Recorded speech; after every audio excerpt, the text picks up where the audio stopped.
Everyone, today is the Ayahuasca Especial, a cover of our absolutely beautiful and wonderful, fantastic, hellish at the same time, but totally worth it dive into the world of Mother Ayahuasca. And I'm so glad to share this with you. So I wanted to say thank you because ever since we came back from the trip and from having the experience with ayahuasca and participating in the ceremonies, I had this strong sense that there was a message that I wanted to share with others, and especially others that are on a journey similar to mine. So women that are of certain age and dealing with issues that I think are unique to women as mothers, as professionals, It's as kind of interesting when you say that. I recognize that the majority of women that were there were actually around your age, like it was your peers. Like, yeah. interesting. Because I think that we spend most of our life taking care of everybody else. And when we find ourselves in that place where we're no longer needed as mothers, when those roles have been played out and it's time for us to focus back on ourselves, it's easy to get lost, right? You have lost the ability to a certain extent to really focus on yourself. You lose pieces of yourself along the way.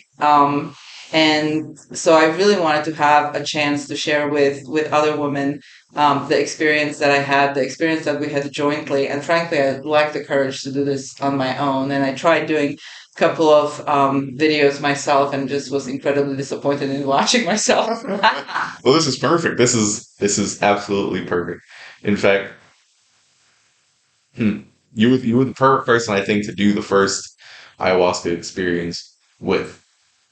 So why don't we begin with how we kind of got there? Because I think that again, as I said before I went and started the journey You covered it a little bit in the ayahuasca. last podcast. You Yeah, did a lot of research on it for years, apparently, unbeknownst to me.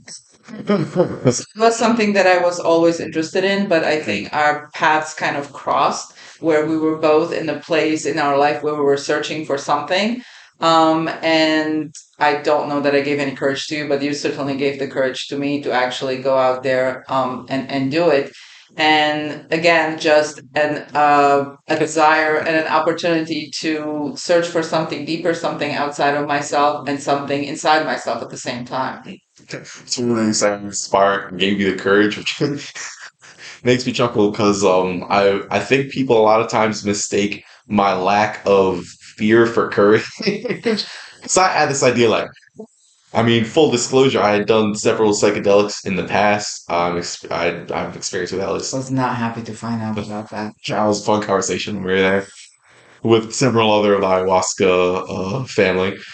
LSD, psilocybin, MDMA. Only once MDMA. It was pleasant, but I didn't feel any compulsion to do it again. And so I thought I had like, I know what I'm getting into here. This is gonna be fun. This is gonna be exciting. We're gonna have like, oh yeah, this is gonna be cool. We'll play drums. I don't know, jam out and come out of it with some wonderful life experience. It's not. That misses a lot of what ayahuasca was. It was not necessarily fun party drug. So my expectation was slightly different. I went in inexperienced. The strongest drugs I've done were alcohol And and cigarettes. cigarettes. Um, The classic civil combination. yeah, and from the articles that I've read and the videos that I watched on YouTube, I thought that I was ready. I was prepared. I was like, oh, okay, I can handle whatever emotional crap comes up. I dealt with all of this. Little did you know, Cry. emotion is not the worst. I'm gonna cry a lot, and I'm not afraid. I can put it out there, and then when I'm done, it'll be this incredibly cleansing experience and Disneyfied calm moment. ayahuasca.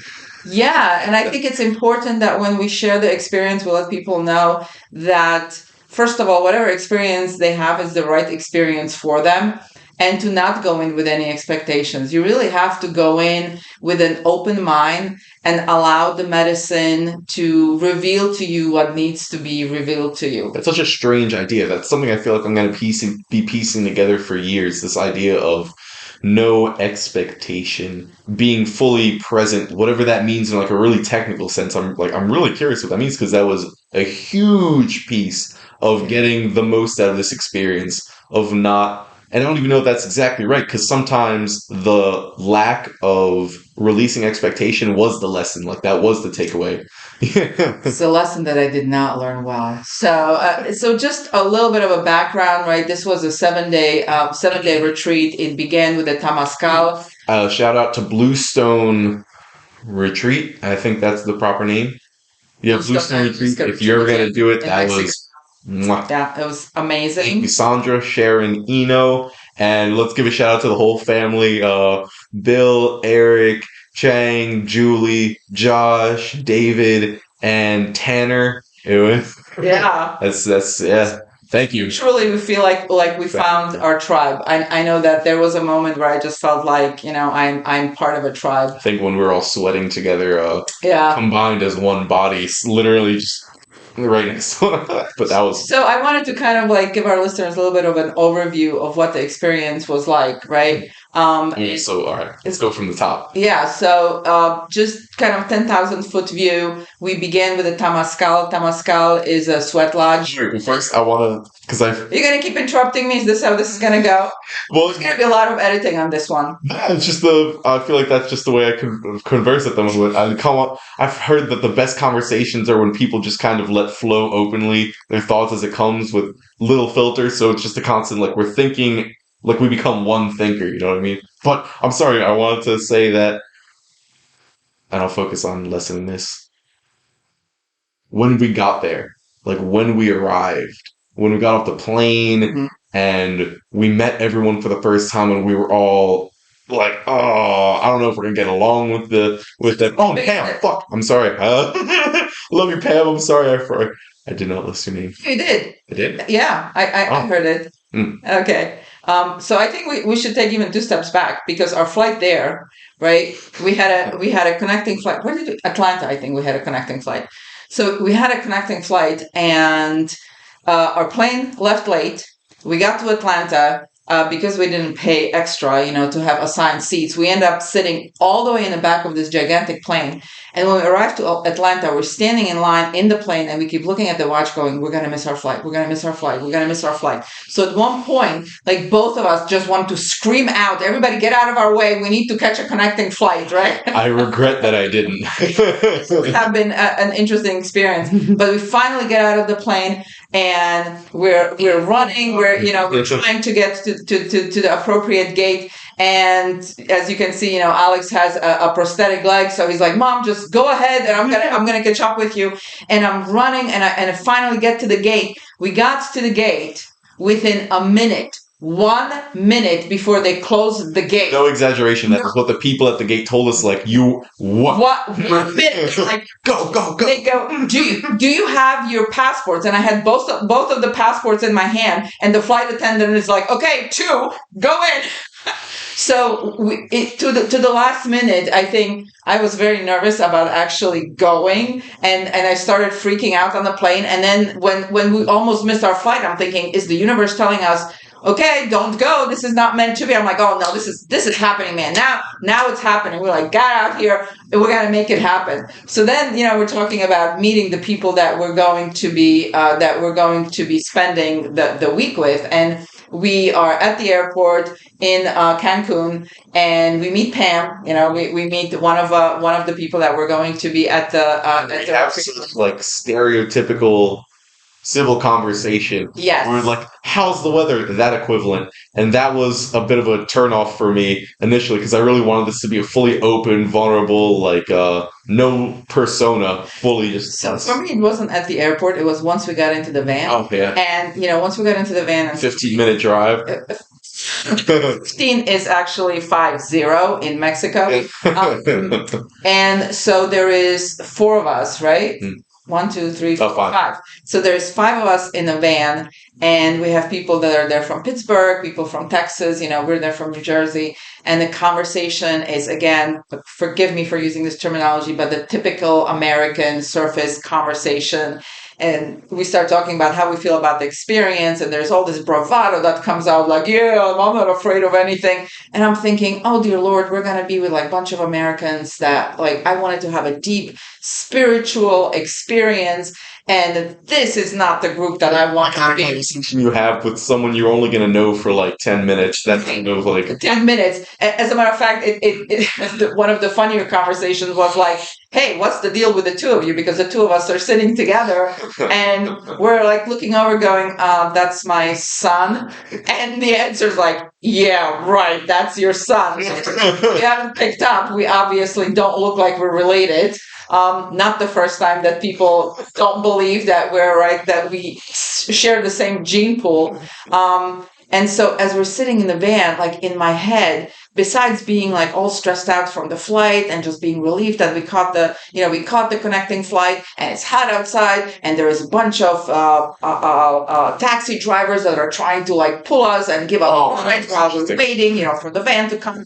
And now I'm sitting in the van and I'm thinking, oh, crap, this is like not at all. Like I was afraid, I think, of both extremes, and the extreme that I expected was a very bohemian group, in the jungle, right, with like barefoot and long skirts and a lot of beads and peace man, so that was the one extreme that I imagined, and here I was on the corporate extreme, right? No.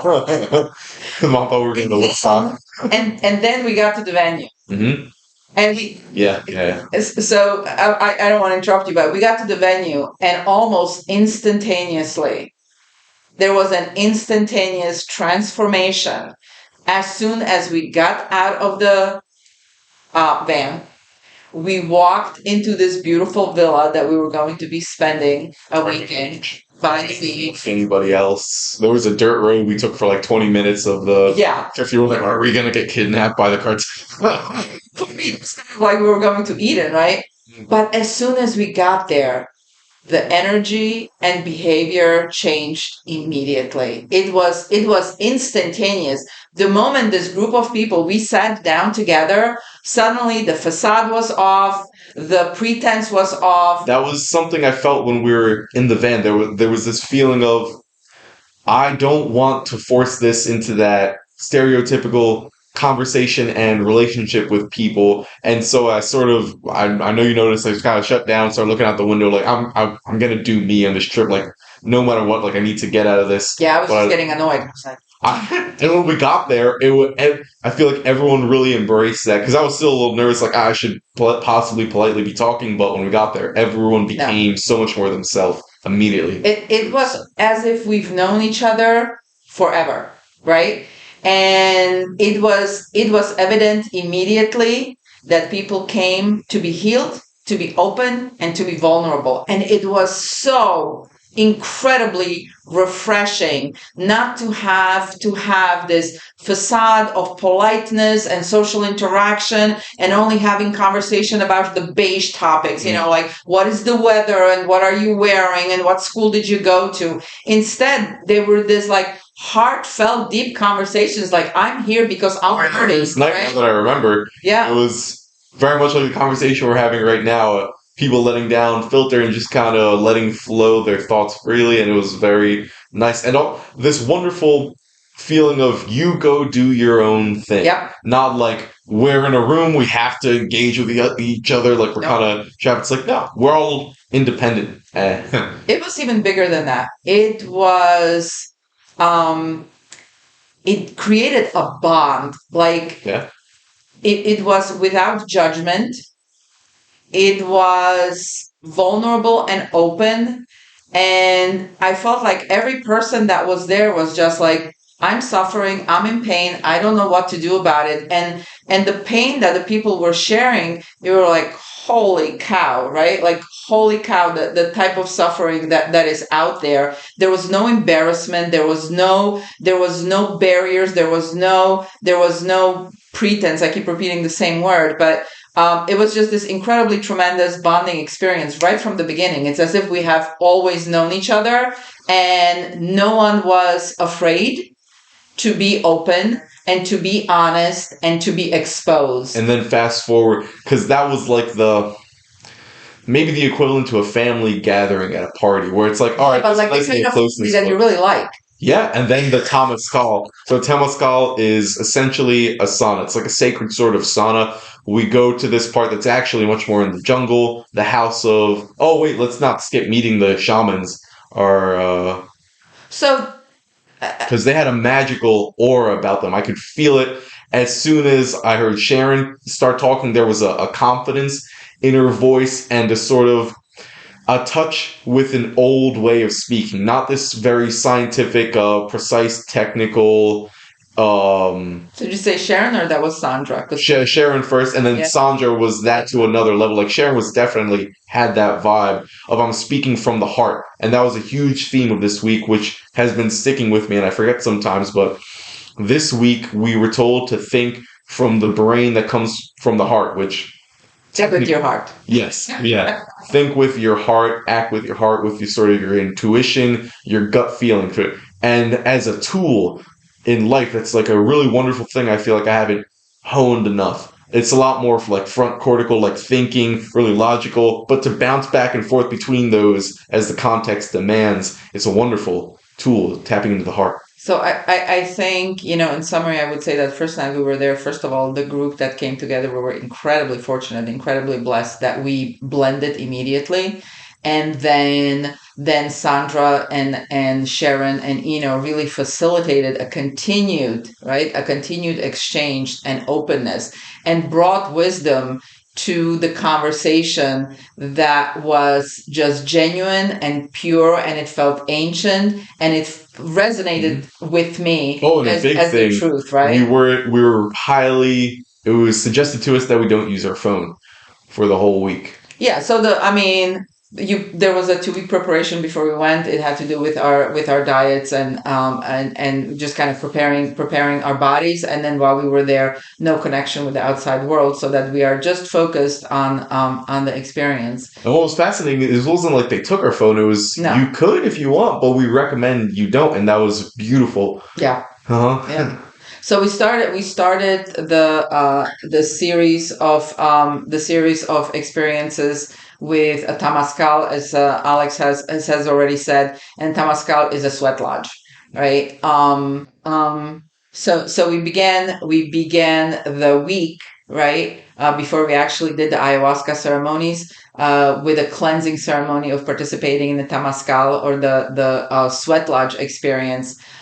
This idea of being in a womb of a Mother Earth was really, really okay. So we don't have to like talk about every single minute of every single. No, I don't want to do that. I just wanted to really I feel like we're going to the minutiae. Yeah, we're going to too much minutia. So really, like, what I want to focus on the tamaskal, right? It was the concept of being in a sweat lodge is kind of it's a cleansing, right?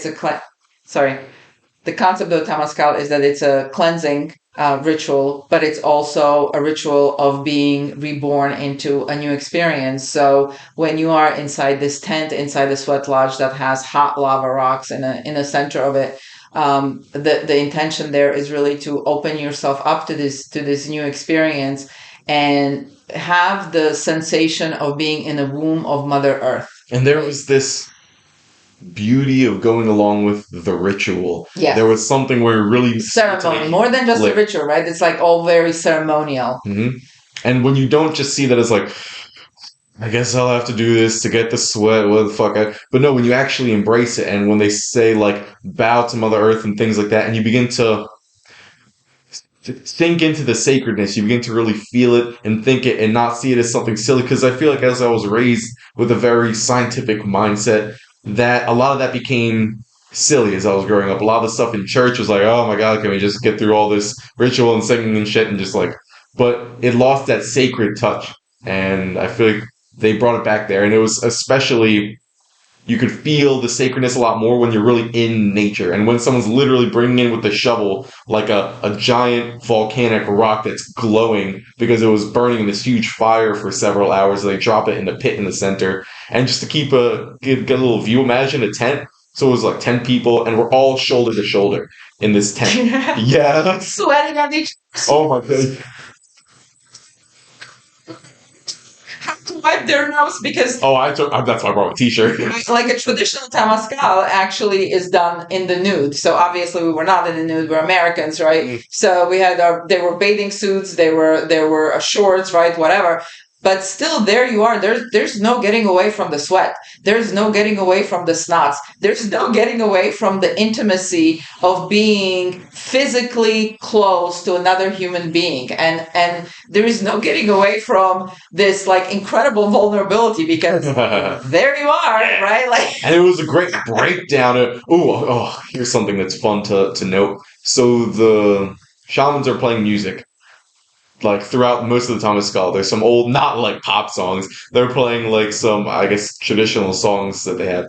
And they gave everyone maracas. And they said, if you want to make a noise to go along with this, you want to shake, like do whatever you want to do along with this musical. So it wasn't very rigid, like you cannot hit out of beat, you cannot be out of pitch. It's like if you want to be like, oh, ooh, ooh. and you were encouraged to actually like open yourself up and let yourself go. I mean, one of the things I remember Sandra telling us when we were in the Tamaskaal, right? It's going to be hot. You're going to know what to do. Like, I'm not going to tell you how to hide from this. This is the same temperature as the temperature in your mother's womb. You figured it out when you were there. You need to really kind of go back to your primal self and do what you need to do to go through this process. And there were frankly times where, I'm an engineer by trade and I work in safety, and I'm thinking, oh my God, we're going to get like steam burn over here. We're too close. Somebody's going to fall into the pit. I was a little worried about falling. I was worried about fainting into the pit. Because I'm the kind of person that's like, I like to be right there, but I'm like, oh, this is also... So the process, right, just to give a little bit of an overview, you're inside this tent, there's 10 people, we're shoulder to shoulder, we're all like stuck together, and in the middle there is a big pit. And the tent opens up, and we bring in lava rocks that have been inside this bonfire outside. So these like hot lava rocks, they go into the pit. Once they're in the pit, they're being blessed, and then you pour water on them. So the steam just like comes out and fills the tamaskaal. Sandra's has this sort of, I don't know. She had plants. What they were is that it's just sacred plants, and she dipped them in the water, and she would like splash us with the water. Like a crazy girl in the sermon when they have, I don't know what that is, you know what I mean? Yeah, I don't know what it's called. Yeah, where they like shoot water. Well, yeah, she would like whip it at you, but not in a aggressive way. It was really cool. Yeah. So there is this experience that you go through the 4 doors, right? And through each door, it's a different ceremony. We had a break in the middle where we actually got rehydrated, right? Cool. We got this cold water that had lemon in it and a little bit of honey, just so that we don't faint in there. But it was the introduction into the ayahuasca ceremonies we're going to be participating in the future. And I like, Alex, what you pointed out about the sacred ritual that we all participated in, because it was almost like slowing down time. Like, you need to be present. You need to be in the moment. Every one of these moments is sacred, and it's here for you, right? When we sat in a circle, it was the sacred circle. When we shared with each other, there was, again, like the safety of why are we here, talking about our intention and preparing for the ayahuasca ceremony. And so the next day, there it was, the first night, our first ayahuasca ceremony. So the ceremonies were outdoors. Night, yes. And at night, right? So we began, I think, like at 9:00, and we kind of got this introduction of, when you take ayahuasca, part of taking the sacred medicine is purging. Okay, I was like afraid I used the wrong word. She's like, you're not vomiting, you're purging. The medicine is actually purging. And that taps into the sacred, the ritual part, because you're giving it a different meaning. Because you have it in that category in your head, like, oh, I don't know, maybe I'm drunk or I have a stomach ache and I vomit and it's ugh. Like, it's ugh. That's the association. That's the identity of this. But when you see it as purge in the ayahuasca ceremony, it's all the not only really say the evils, it's something in you that doesn't need to be there anymore. It needs to be released out, and it has this symbolic, connotation. Yes, connotation to it, and it represents all those pains and those wounds inside of you when you're purging it out. And when you see it as that way, you become grateful almost that you're purging at all, even though it hurts like hell at times. So, just to paint a picture before we start the ceremony, we're all sitting in a circle. Everyone is in, and there is an altar with the ayahuasquera, sitting at the head of the circle. There is wood in the middle where there's going to be a fire set later, but there's no fire there while the ceremony goes on. And we are all instructed not to leave the circle. We all have to make a commitment that while the ceremony is going on, none of us will leave the circle. We can get out, we can walk around if we need to, but we have to come back and we have to stay with the circle from the beginning of the ceremony to the end of the ceremony, so that we are all there together and we're sharing our energies and we're supporting each other through the process. And I like that the shamans were very willing to make exceptions. They weren't super dogmatic. Every rule is absolutely strict, unbreakable. If you were kind of like freaking out, like I need to get out of the circle, they were like, all right, we'll take you to the side. We'll take care of you. We'll give you what you need at that moment. But you have to return. Yeah. Like you're making a commitment, right? You're making a commitment to yourself and to the ceremony, and it adds a weight to it, right? This is not just like, oh, we're just sitting around and we're all getting high, right? Well, what I want to say, just to real quick to clarify, is that even if I'm sure if we got bad enough, and this might be really obvious, but if they weren't so stubborn that if it became a bad enough experience for you, they would force you to come back to the circle, even if like you really need to be, no, you need to be somewhere else, away from everyone right now, lying down, we'll give you the support you need. They were willing to break rules when it needed to be broken. And I really like that about them. I would say bend, adjust, right? Ebb and flow. Yeah. So we're being instructed on the fact that the medicine is going to create purging in us, and it's going to be different from every person, right? It could be in a form of laughter, it could be in a form of crying, it could be in a form of vomiting, it could be in a form of diarrhea, sweating, You can leave the circle for right? Like even yeah, you can. And everybody has a purge bucket in front of them. Like the expectation is that you're going to get sick, which like right from the beginning you're thinking, well, this doesn't sound like fun, right? But it was the first gag I heard. I thought it was the first purge, but it turned out no, it was just a noise, and that helped me release my. So then the ceremony begins, right? And every person takes a turn going up to the altar and taking their shot of ayahuasca with an intention. And the important part is that you are there with a specific intention. You're not just kind of like taking a medicine and see what happens. You are asking the medicine to help you with something very specific. Which is so strange to pair that, because the advice coming without expectation and coming with an intention, you might think they're like necessarily exclusive from one another, but they're not. There's a strange usefulness to both of those pieces of advice. But I think intention is why am I here? The expectation for me was like how it's going to happen, like how I'm going to get there, right? How I'm going to achieve this intention that I've set for myself. And that was like my huge problem the first time around. I thought I knew what to expect. I was, as I said, I was prepared for emotional release. I was prepared to see like all these horrible things that happened to me when I was young, and I was going to face them, and I was going to see my father, and there it was, and I was going to have it out, and I was going to cry it out, and it was going to be awesome. And I take the medicine, which, by the way, for anyone who thinks that this is for fun, just take a shot and hope it's over. It's also very helpful they offered fruits to take afterwards, which I didn't initially.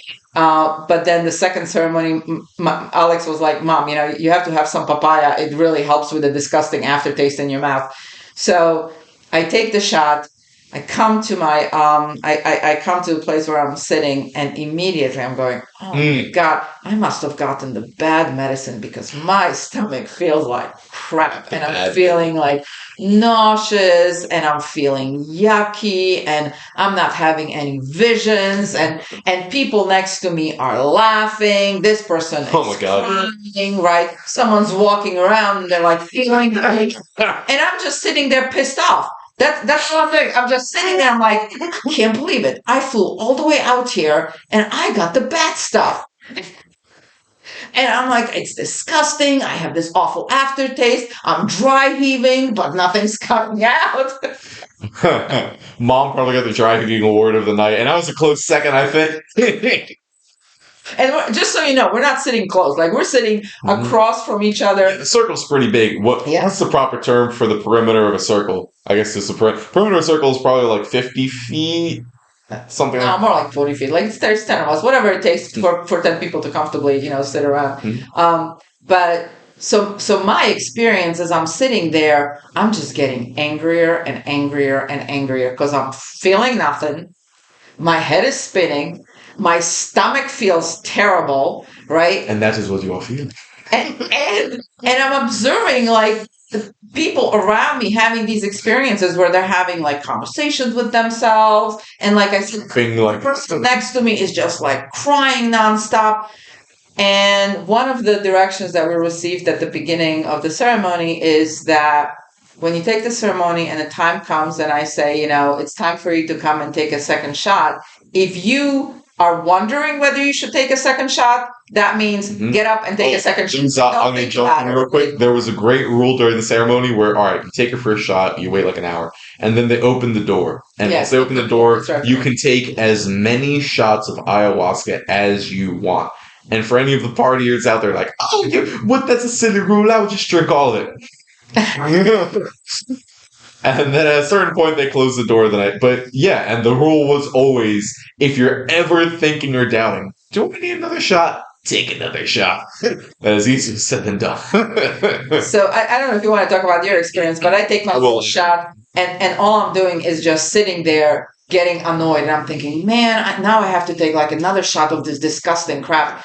So the door opens, and I'm like, well, I'm sure. Sounds the perfect description of probably what I was feeling all. Right. So I get up and I take a second shot because the person sitting next to me, they take their second shot. The moment they take their second shot, they're running to their place. They're purging like crazy. And then immediately after purging, there is just this waterfall of crying, right? So I'm sitting next to my... Well, I don't think you want to be. Yeah, I know, but I don't think, we're not going to share other people's experiences. So I'm thinking, well, okay, that's what I need. I need a second shot, and that's when I'm going to have my experience. So I go up, I take my second shot. I come back, I sit down, my stomach ache gets worse. And again, like now I'm throwing up, but I'm sorry, purging. My purging was in a form of vomiting, but nothing's happening. So I'm sitting there, and the person next to me, I'm giving them their toilet paper, so they can like blow their nose and wipe their eyes. And at one point, the person next to me takes their glasses off, so I take the glasses out of the way. And we're not allowed to touch each other. We're not allowed to talk to each other. But I don't want them to sit on their glasses accidentally, right? And so I'm like kind of trying. Oh yeah, that's a big thing, Mitch. We're not allowed to like. Yeah, we're not talking. We're not allowed to talk to each other. We're not allowed to touch each other because the medicine makes you super sensitive and it could really like upset somebody, right? So I'm just sitting there and I'm just stewing. I'm just stewing because I'm feeling nothing. And now except the stomach ache, and I'm purging. And in my head, all I'm thinking is, I'm not taking any more of this crap. This hurts enough. Thank you very much. I don't need to suffer anymore. Like a hangover the night after being too dry and the stomach just...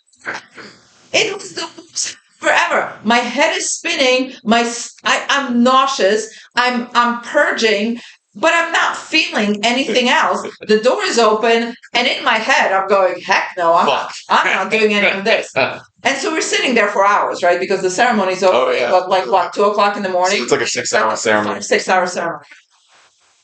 So I'm just sitting there, and somewhere along the way, I just go, all right, okay. So I came all the way out here, and I didn't get the good stuff. And so you believe. It was feeling crappy. I guess it's not supposed to happen. But I become really aware of how beautiful the place is. And how I can't remember the last time I've been up the whole night. And I love the night. I love the night. I used to play in the band, and I loved like driving at 5 o'clock in the morning, coming from a late night gig. And the moon is full, and the sky is magical, and there is this circle of people, all that are sharing a common experience. In the background, the ayahuasquera is singing Icaros. She's singing the songs. The drums are beating. God, they They're played the whole 6 hours, 6 hours, 6 hours of maracas, 6 hours of dancing, right? Like it's just this, it's just like this. And so I just kind of let go of the idea that I'm going to experience anything magical. But I decided I'm just going to enjoy the night. I said, you know what?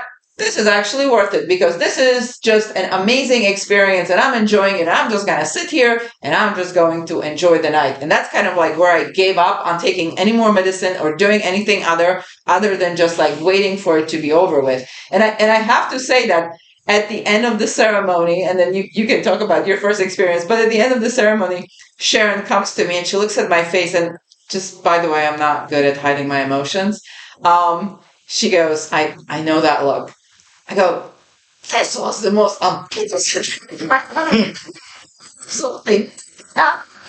And she said something that I have to tell you, I carry with me every single day. I can't believe how much that resonated with me. She said, whatever experience you have, just say thank you.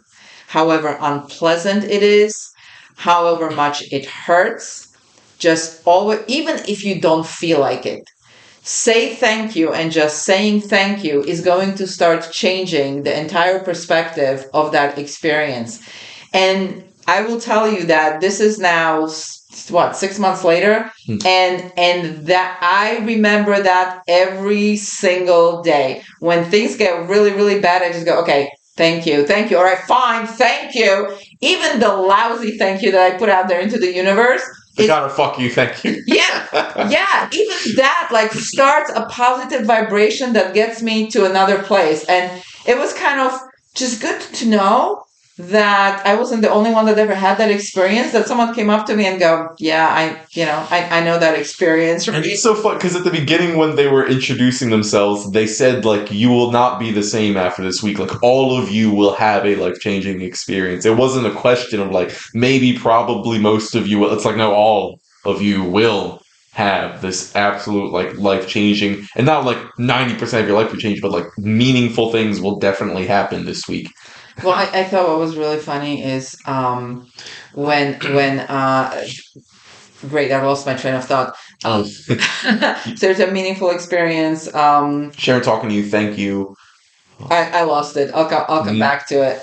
Yeah. All right. So if it jumps back in, back in. Okay. So my experience is not far from Mom's the first time. So because, like I said before, I thought I knew what I was getting into. Like, I know I can handle my shit, motherfucker. Like, I got this. No. So I take the first shot, and immediately after I drink it, my stomach starts like, I'm like, okay, all right, let's just hold it. Can't work if you don't hold it. So the hour passes, I hear Mom's little, and I'm like, okay, I'm not the first one, I'll just let it go. So it turned out I was the first one to purge the night, because that was just a gag, not a real. And yeah, the whole night I'm thinking, fuck, this is just, I can't remember the specific, you know what, home. Because I have a little journal of it, and maybe this will refresh more precisely what I was thinking the first night. So while you're doing that, I do remember what Sharon said when she introduced herself. She's like, hi, my name is Sharon, and I love doing ayahuasca. And I sat there thinking, I am never, ever doing this in my life. Now, I'll do what I gotta do, but I'm never doing this on purpose. The first night, I was also, near the end of it, I was like, I'm not fucking taking this again. Like, I'm not... By the end of the night, it was just an absolute, like, fuck this, I'm not feeling anything. Okay, so hold on. I'll break into more specifics of the journal I took afterwards. First, I would experience, I seem to think, talk, believe myself, I seemed to talk, think, and believe my way into misery and self-pity, into hell. Just so much based off of the things I was like literal words in my head that I kept repeating. And I didn't release expectation. I had this expectation. I didn't release it and just kind of go with what the moment gave me. I had these quick little bursts of what might be a cool psychedelic thing when my eyes were closed, but it was gone in a split second. And it was just me moping. I had this memory of being a kid all the times because I used to get stomach aches all the time. Just being on the bathroom floor, just curled up and just not wanting to fucking talk to anyone. Just fuck this, fuck this, fuck this, fuck. Yeah. Just this intense, but definitely self pity. That was a big part of it. Feeling so bad about how bad I I was felt. mad. I was like, I waited all these years. I finally made it here, and this is it. Everybody else has like this amazing experience, and I'm sitting You were here. more sassy with it. I was more self pity, whiny with it.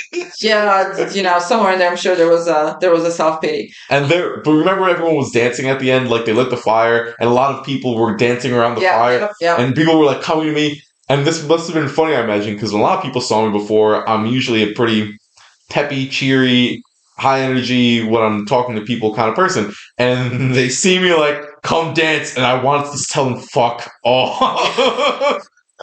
Yeah. Same thing, right? Because like my feet are moving, like, oh, why don't you come and dance? I'm like, because if I stand up, I'm gonna throw up. No. That's why I don't want to move. I don't want to do anything. I'll just leave you alone right now. Yeah. No. So that's our first night experience, and then it's over with, and you go into the room, and I have to tell you, the next day I woke up, and I woke up really, really early in the morning. Oh, I think I woke up not long after with the sunrise. I woke up really early in the morning, and I was so at peace. It was the first time in a really, really, really long time when I woke up and I was happy to be alive. I don't know why.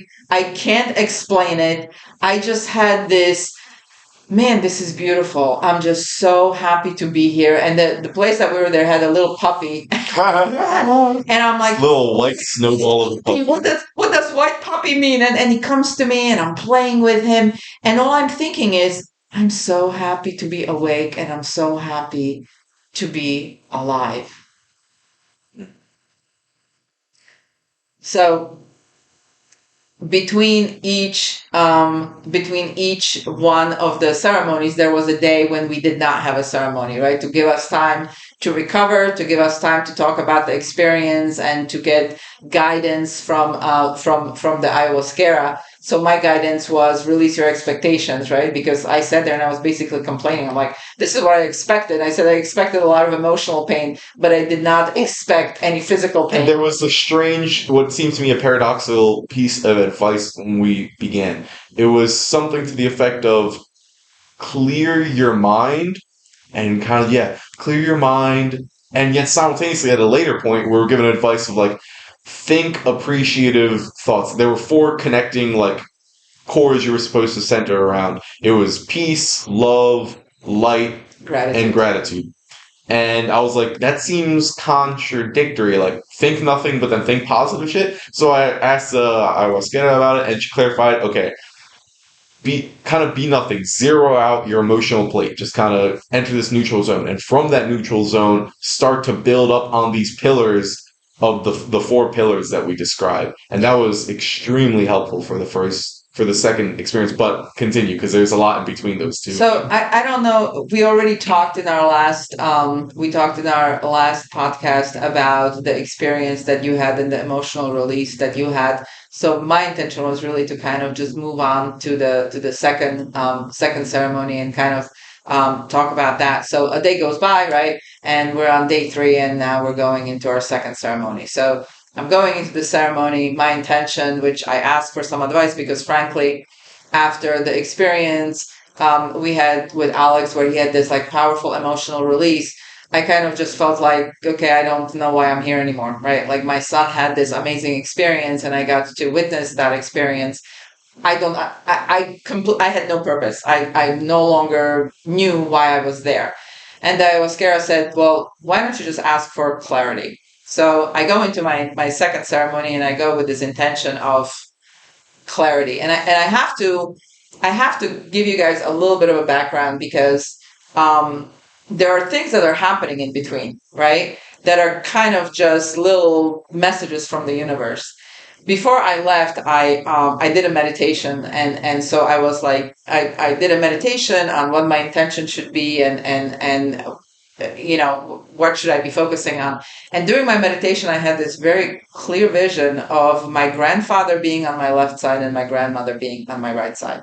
Oh, actually, before we sit past that, in the Yeah. tamaskaal, there was a point near the end of the ceremony where they've been singing the whole time, and they say now, all right, if anybody wants to sing, we're opening the space. Anybody can jump in and sing a song if they feel necessary, and So again, I have this, like, I feel this strong presence of my grandfather, and I sing Our Father, but I see it in Slavonic because that's what that song is. yes, Oh, it's Our Father, but it's in Slavonic, and it's because my grandfather was Russian Orthodox, and I'm embarrassed it as was all beautiful. heck, and my voice is crap. I don't know what It sounded like what it golden. like it sounded like in my head. My voice was cracking. I was crying, but I just felt and I felt embarrassed, right? And there's like all these strangers around me, but I felt really compelled for this song to be present at this moment, right? And so there's this running theme. Before I leave my home, I do a meditation, and I have my grandfather. I see my grandfather on my left shoulder. I see my maternal grandmother on my right shoulder. During the first ceremony, I'm sitting down. I'm meditating. Right, I'm trying to internalize the medicine, and I see my grandfather on my left shoulder. But behind my grandfather, there is a line of all of the male descendants, right? Because I only recognize my grandfather. Behind my grandfather is my father, but then there is just like this infinite line of males, and I recognize them as the males from my father's side of the I would family. love to see that if you could flash sketch all the faces you saw. Like, I wonder if you saw them accurately. You know what I mean? I That would be. I really could only recognize like those two, right? And the rest were like symbols of Yes, they were just like outlines. Mhm. And the reason I bring that up is because this theme of my grandfather, my father's father, and my maternal grandmother keeps coming up. And so when I went to the retreat, my intention was really, I just felt like I was lost. I've completely lost myself, and I felt like I needed to reconnect pieces of myself. Like I've given pieces away, and I no longer knew who I was. And somehow throughout this week, throughout the ceremonies, this constant theme of my ancestors coming to me and my ancestors communicating through me. So as we are approaching the second ceremony, the guidance from the ayahuasquera is to ask for clarity. And just again, to tie pieces together, when we're in the tamaskaal and I sing the song, when we step outside, Sandra, who's the ayahuasquera, right, comes to me and she says, "What was that song?" Because I was trying to tune in into it, and I saw a big church, and I saw, I saw like arches of a church, and I saw someone, and said, "Who are you?" And the answer was clarity. And And so she gives me this guidance to ask for clarity when I go into my second ceremony. And I gotta jump in right now just to say real quick the history that I understand of ayahuasca. The creation of it is absolutely scientifically like not understood. It's fucking It's a mystery, incredible yeah. when you find that the ingredients to make ayahuasca are found very far apart from each other, considering the time period in which it was created, that they are very rare plants and they have to be combined in a very specific way. And when scientists ask the people who made it in the first, like made it and have the ancestry that made it in the first place, how the fuck did you know to combine these things? You were applying the scientific method. How did you know? Plants. The plants told us. The plants told us. And when you talk about Sandra being this deep rooted, because I feel like I've never met a shaman before, someone who's connected to the spirit world. until I met. And to her ancestors, to her ancestry, like this it's like she was a continuity of the many people that came before her, all of the wise women that came before her. And I don't know how we got off on that tangent, but so my guidance for the back to the second ceremony. All I want to say real quick is when she tapped into your song and saw like a church immediately. Yes. And when you said it was my father, and so then when she asked me, I was like, it's a prayer. It's my father. And she said, I saw someone there. I saw a man. I said, who are you? And he said, I'm Clarity. So I'm going into my second ceremony with this intention of clarity, and I'm stepping in. I'm like, okay, I know what I'm doing now. I'm going to take the ayahuasca. Then I'm going to eat some papaya. Then I'm going to breathe really heavily so I don't throw it up right away, so that it has the desired effect. And I'm just kind of like surrendering to the process. Well, I take the medicine. I sit down, and I think within minutes, within seconds, right? My body is no longer my own. I'm gone. My body starts shaking. I can tell you, like, in my mind, what I saw was suddenly this really, really bright light, this bright circle that just opened up. I hear a vibration. I see sacred geometries, and the geometries change with every single geometry images. Geometry. So the geometry changes as the frequency of the vibration change, and I can't open my eyes. Like, I am now nailed to the floor. My body is shaking violently. My left arm is shaking, like I can't control it. Then my left leg starts shaking, and I decide that I'm just going to just give myself to the process, because in my soul, like, I understand that I am being healed, and I am being healed by using these different frequencies on a cellular level. I'm not thinking anything. I'm kind of just aware that that's what's happening to me. And the images start changing from seeing this bright light, seeing different frequencies. I can like see sound, right? Like in its frequencies. And now there is a construction site. There are machines that are digging stuff up, and there is a conveyor belt, and I know that every time they dig crap up and they put it on a conveyor belt, I'm gonna purge. And this process just goes on and on and on. And I'm getting exhausted, because as I am sitting there, I want you to imagine my head is spinning like crazy. I can't open my eyes. First of all, I'm very aware of everything that's going on around me. I can hear people laughing on one side. I can hear one of our friends, winding. I'm hearing all these. I'm very aware of everything that's going on around me, but I cannot open my eyes, because if I open my eyes, my head is spinning like crazy. I can't move.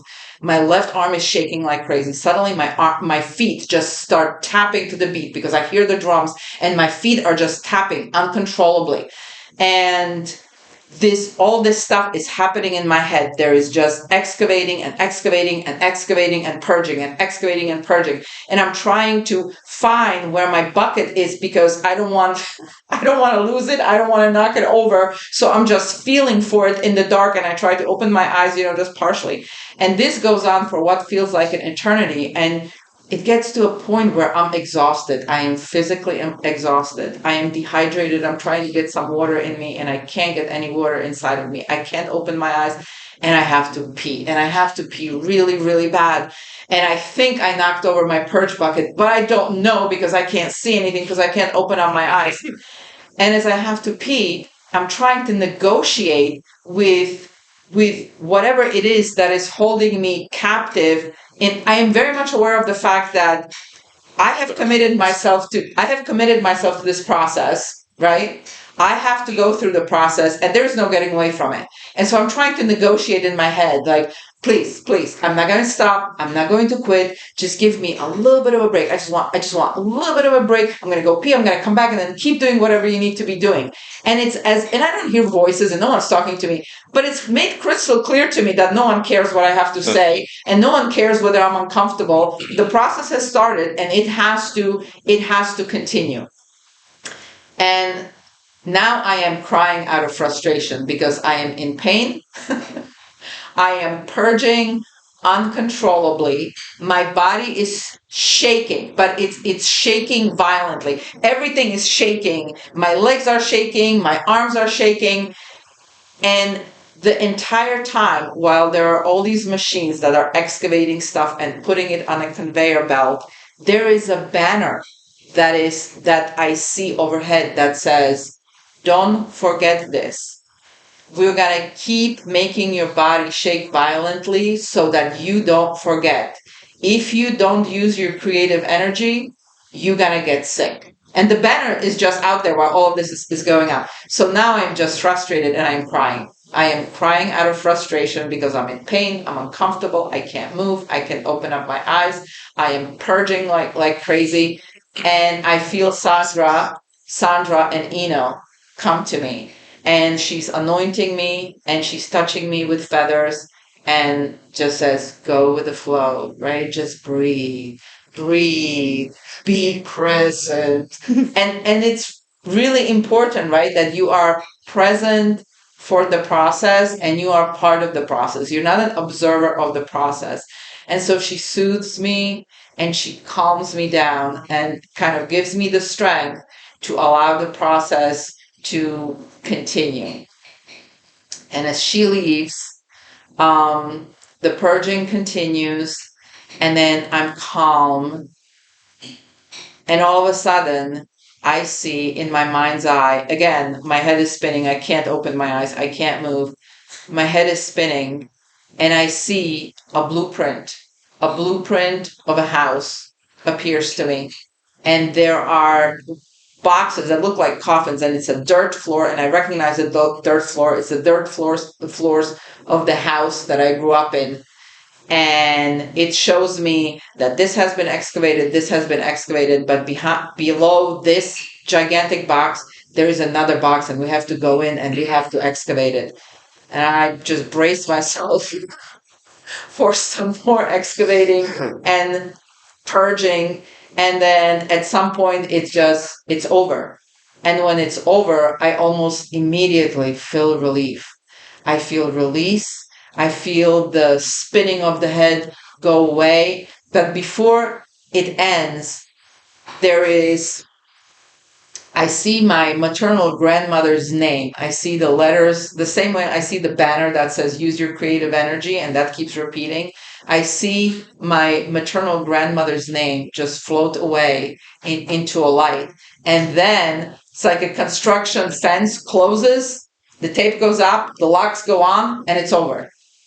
And just like that, from feeling absolutely horrible and horrendous, I'm back. Like I'm back in my body, and my body belongs to me. And the first thing I do is feel under my skirt to see whether I've peed myself, because I realize as I'm sitting there relieved that I'm no longer feeling like really nauseous and really sick. I realize that I no longer have to pee. And I'm like, oh dear Lord, I have peed myself. So I feel under the skirt. I'm like, okay, good. I haven't peed myself. So I just need to get myself together so I can go and pee. And as I step up, I realize that I have knocked over my purge bucket, and I stepped into so there I am in this special moment, feeling incredibly relieved that I haven't peed myself, and the discomfort of my head spinning is gone, and I'm able to actually open my eyes, and I look around the circle, and I'm watching my friends, right? My new family. I'm watching everyone going through a different process, and I feel this incredible love for them, and I want to help them, and I want to like send some sort of a positive energy to them. And as I'm sitting there looking around the circle, I feel this heat. Can you keep it a little? I feel heat. I feel this heat building up in my elbows, in both of my hands, and it's going through my hands. And I raise my hands, and I can see a white mist coming out of my palms. And I recognize it as love. And so first I just send it to all of my friends that are in a circle and that are going through the process, and I'm sending them my healing energy, and then I just send it out. I feel like I'm sending it out to the universe because there was more to give, and it was coming through me, and so I wanted to go out and do as much good as possible. And now I'm at peace, and I'm just letting everyone else go through their process and just kind of waiting in peace for the ceremony to be over, just filled with gratitude and in awe. Hmm. Oh.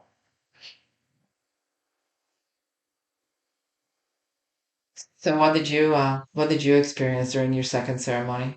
I'm just. I want to take a moment to just let that really sink in. Everything you said. Um, Even though I heard it a million times before, it's still I hope not a it's million times. I think it's yeah, one I of those agree. things. It's so before we started talking today, I thought, what if I don't remember? What if blah blah blah? But it's like encoded in your heart. And when I share it, when I talk about it, it's as if I was there again. Mhm. I can feel it, I can sense it, I can feel the people around, I can see everybody around me, right? I just, it was such a powerful, powerful moment and such a powerful experience. There's a part of us that knows to keep it Yes, ready to yes. never forget. And so, you're talking about letting it kind of sink in. One of the conversations I had with a person that was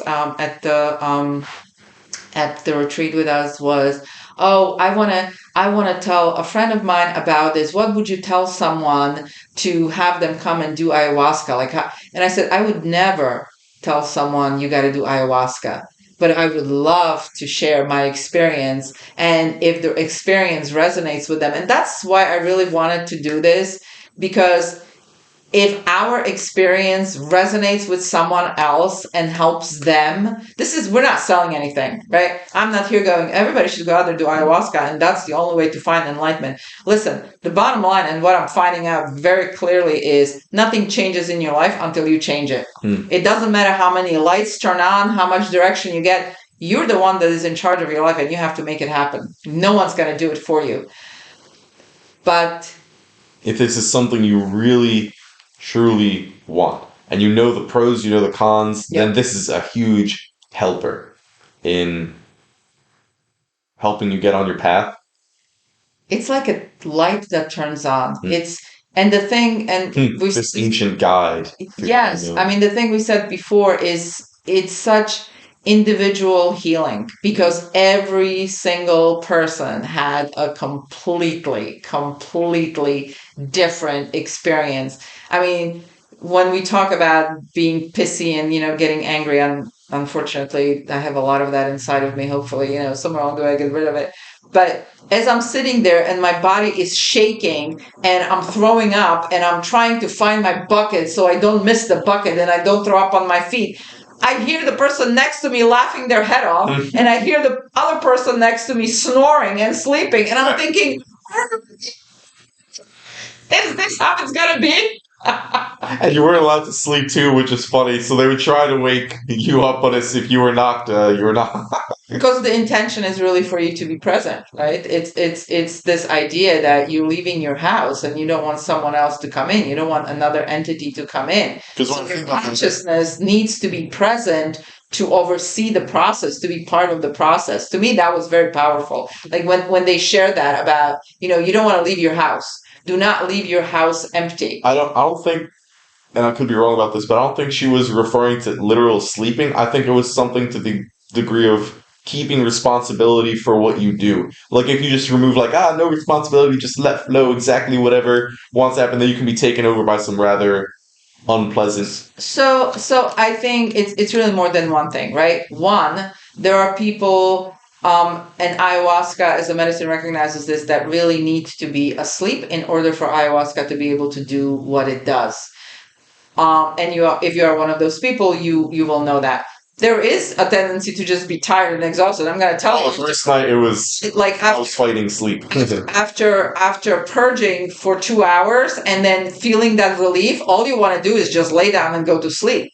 And this constant reminder of breathe, be present, breathe, be present. And I told Alex when we come in, like whenever we start getting a little stressed, we just go breathe, be present, right? And it has to be done with an accent. And it doesn't have this. Because then it brings the scream of Sandra, yeah. And it brings Sandra to us, and it's that much more impactful. And all the ancient mothers she embodied. Yes, yes.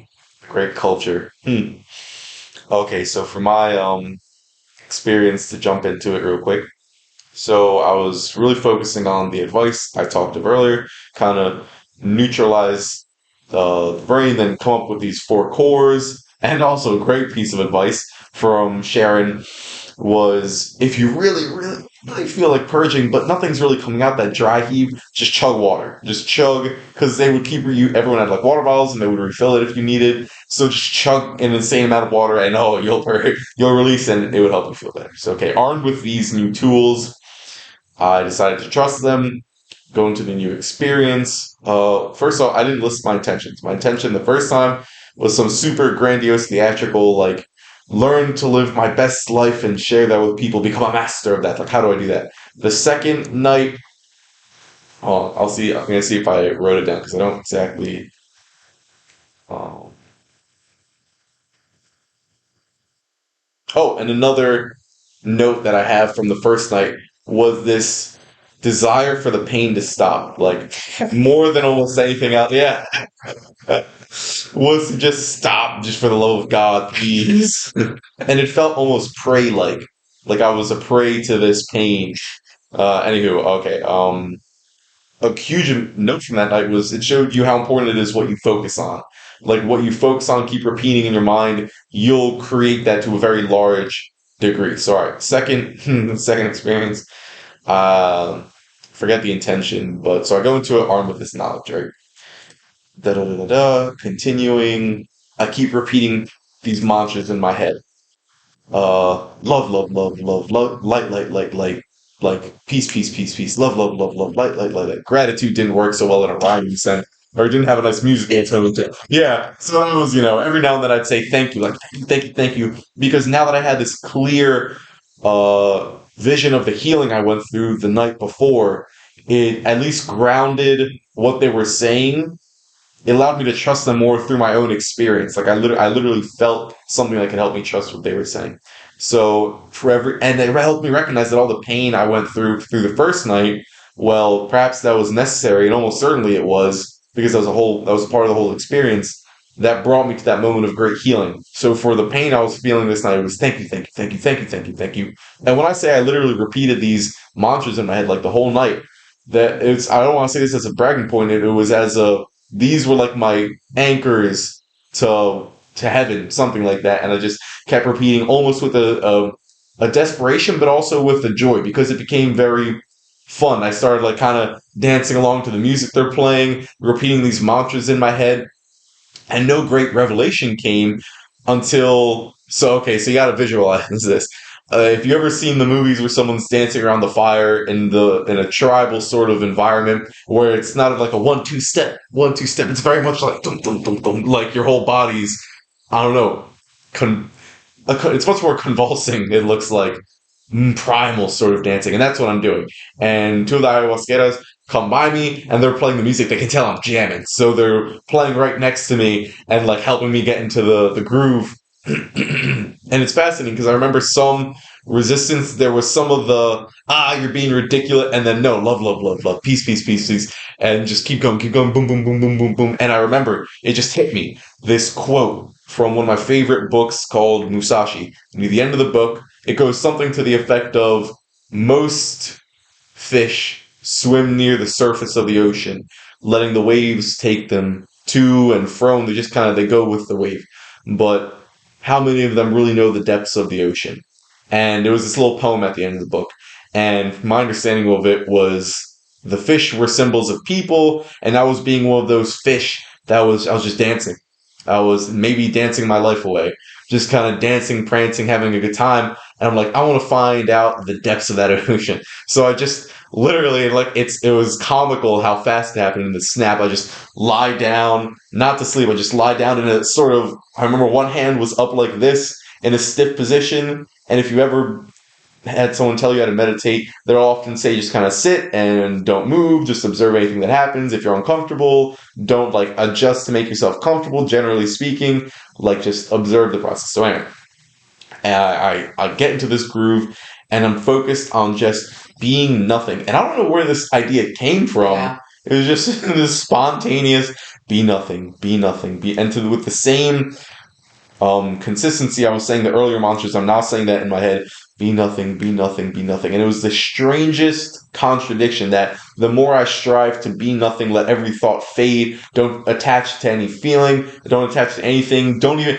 what is attachment? To be able to attach that's something. So you have to remove that too. Just erase everything. Well, and then the questions, the rational side start to pop up like, well, is that even, possible to be nothing? What really is nothing? Shut the fuck up. Nothing, be nothing.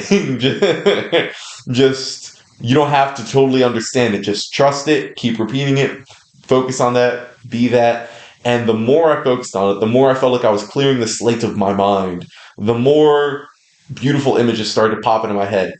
And it was, like you were saying earlier, sacred geometry of the highest order. It felt like the most beautiful things that I could ever imagine existing were flowing through my head. But it was fascinating because that's something. And that's stopping me from achieving this nothingness I'm aiming at. All these beautiful. So if I start for even a split second, just focus. Actually, I don't quite recall what I was going to say is if I start to focus on these beautiful things, they would start to disappear. But I so consistently tried to not focus on them, and they got more and more intense, more and more intense, more and more beautiful. You're seeing like these weird, like golden glowing pyramids with a million other shapes around them that I can't even remember to describe. And the images are flashing in a snapshot, changing to different things. Boom, boom, boom, boom, boom. And at a certain point, there was this little association that popped in my head like, this is almost like a casino. Like when you go through Vegas, flashing lights everywhere, sort of like, yeah. And so I get to this point where that kind of clears out in my head. And I don't really recall any other images popping up. And one of the shamans came by me and they're playing this sort of boom, boom, boom, boom, boom, boom, strange instrument like by my head because I can see I'm in a thing. So they're hitting it around my head, hitting it around my head, boom, boom, taking me deeper and deeper. And for some reason, I felt like I became ancient. I became like this hollow tree. That wind, I could feel wind just kind of blowing through this hollow tree. And I just kind of sat in that for a while. And then I recognized that, oh no, repeating this mantra, be nothing, like that's something. That's thinking, so don't do that either. And there was this strange, blissful buzz, like this quiet little hum of pleasant feeling. And that was all that remained. And at a certain point, I was like, wait, that feeling is something too. Can I remove that? And I wasn't able to remove that. I wasn't able to get to any layer. That was at least what I found that night. That was like bedrock nothingness I could experience. And I just kind of sat in that for a while. And later on, I really started wondering, what do we really understand about nothingness? It's this very vague, abstract, misunderstood, well, not even misunderstood, just not understood concept, idea of nothingness, of a pure void.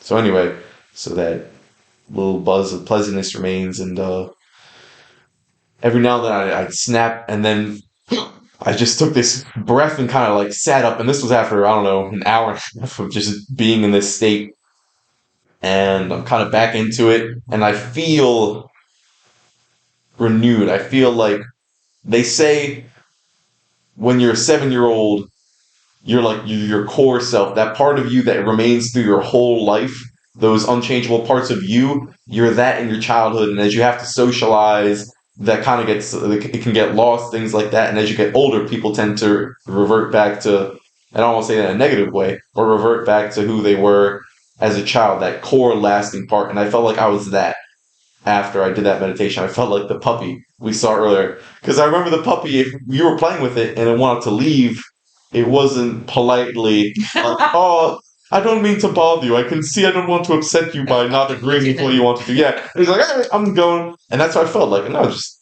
I knew what I wanted and I did it in those moments. And I felt like it was a little flip I could switch. If I wanted to go back into that nothingness, I could get, it starts to get a little more difficult to do as the night went on. But I had that and I felt afterwards, like, take another shot. Like, you're wondering, should you take another shot? Take another shot? Nah, I'm not going to take another shot. I think I took 2 or 3 that night, something like that. And as a quick side note, the pain in the stomach, it really did lessen when I started to say, like, thank you, thank you, thank you, like, focus deep appreciation for that specific pain. It was like was it analgesic painkiller? It's interesting. But I didn't take another shot. So you know what's really interesting? You shared this. Obviously, we sat in a circle and you were sharing your experience. And when you were sharing the experience and you were talking about nothing, I was like, oh my God, I don't know what the heck he's talking about. Like, I really wanted to understand what your experience was. And it's so much clearer to me now that I get to sit here and listen to you describe it, I think, in more detail.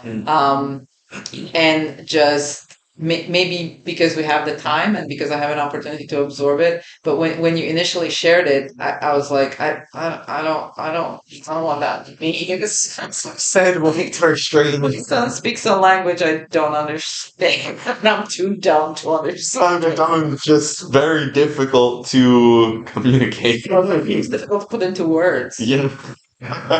So I have a question for you, and you'll probably edit this out, but do you think that it's like too long for for one sitting to go through all three ceremonies? We did 2. Yeah. I think we can, unless you're really feeling like you want to save it for later, which is fine. We can do it at a later date. But I am also, I don't necessarily want to do it at a later date. I'm just not sure that we want to do like the whole thing together. Like, that's fine. The most popular podcasts in the world are on average 3 hours.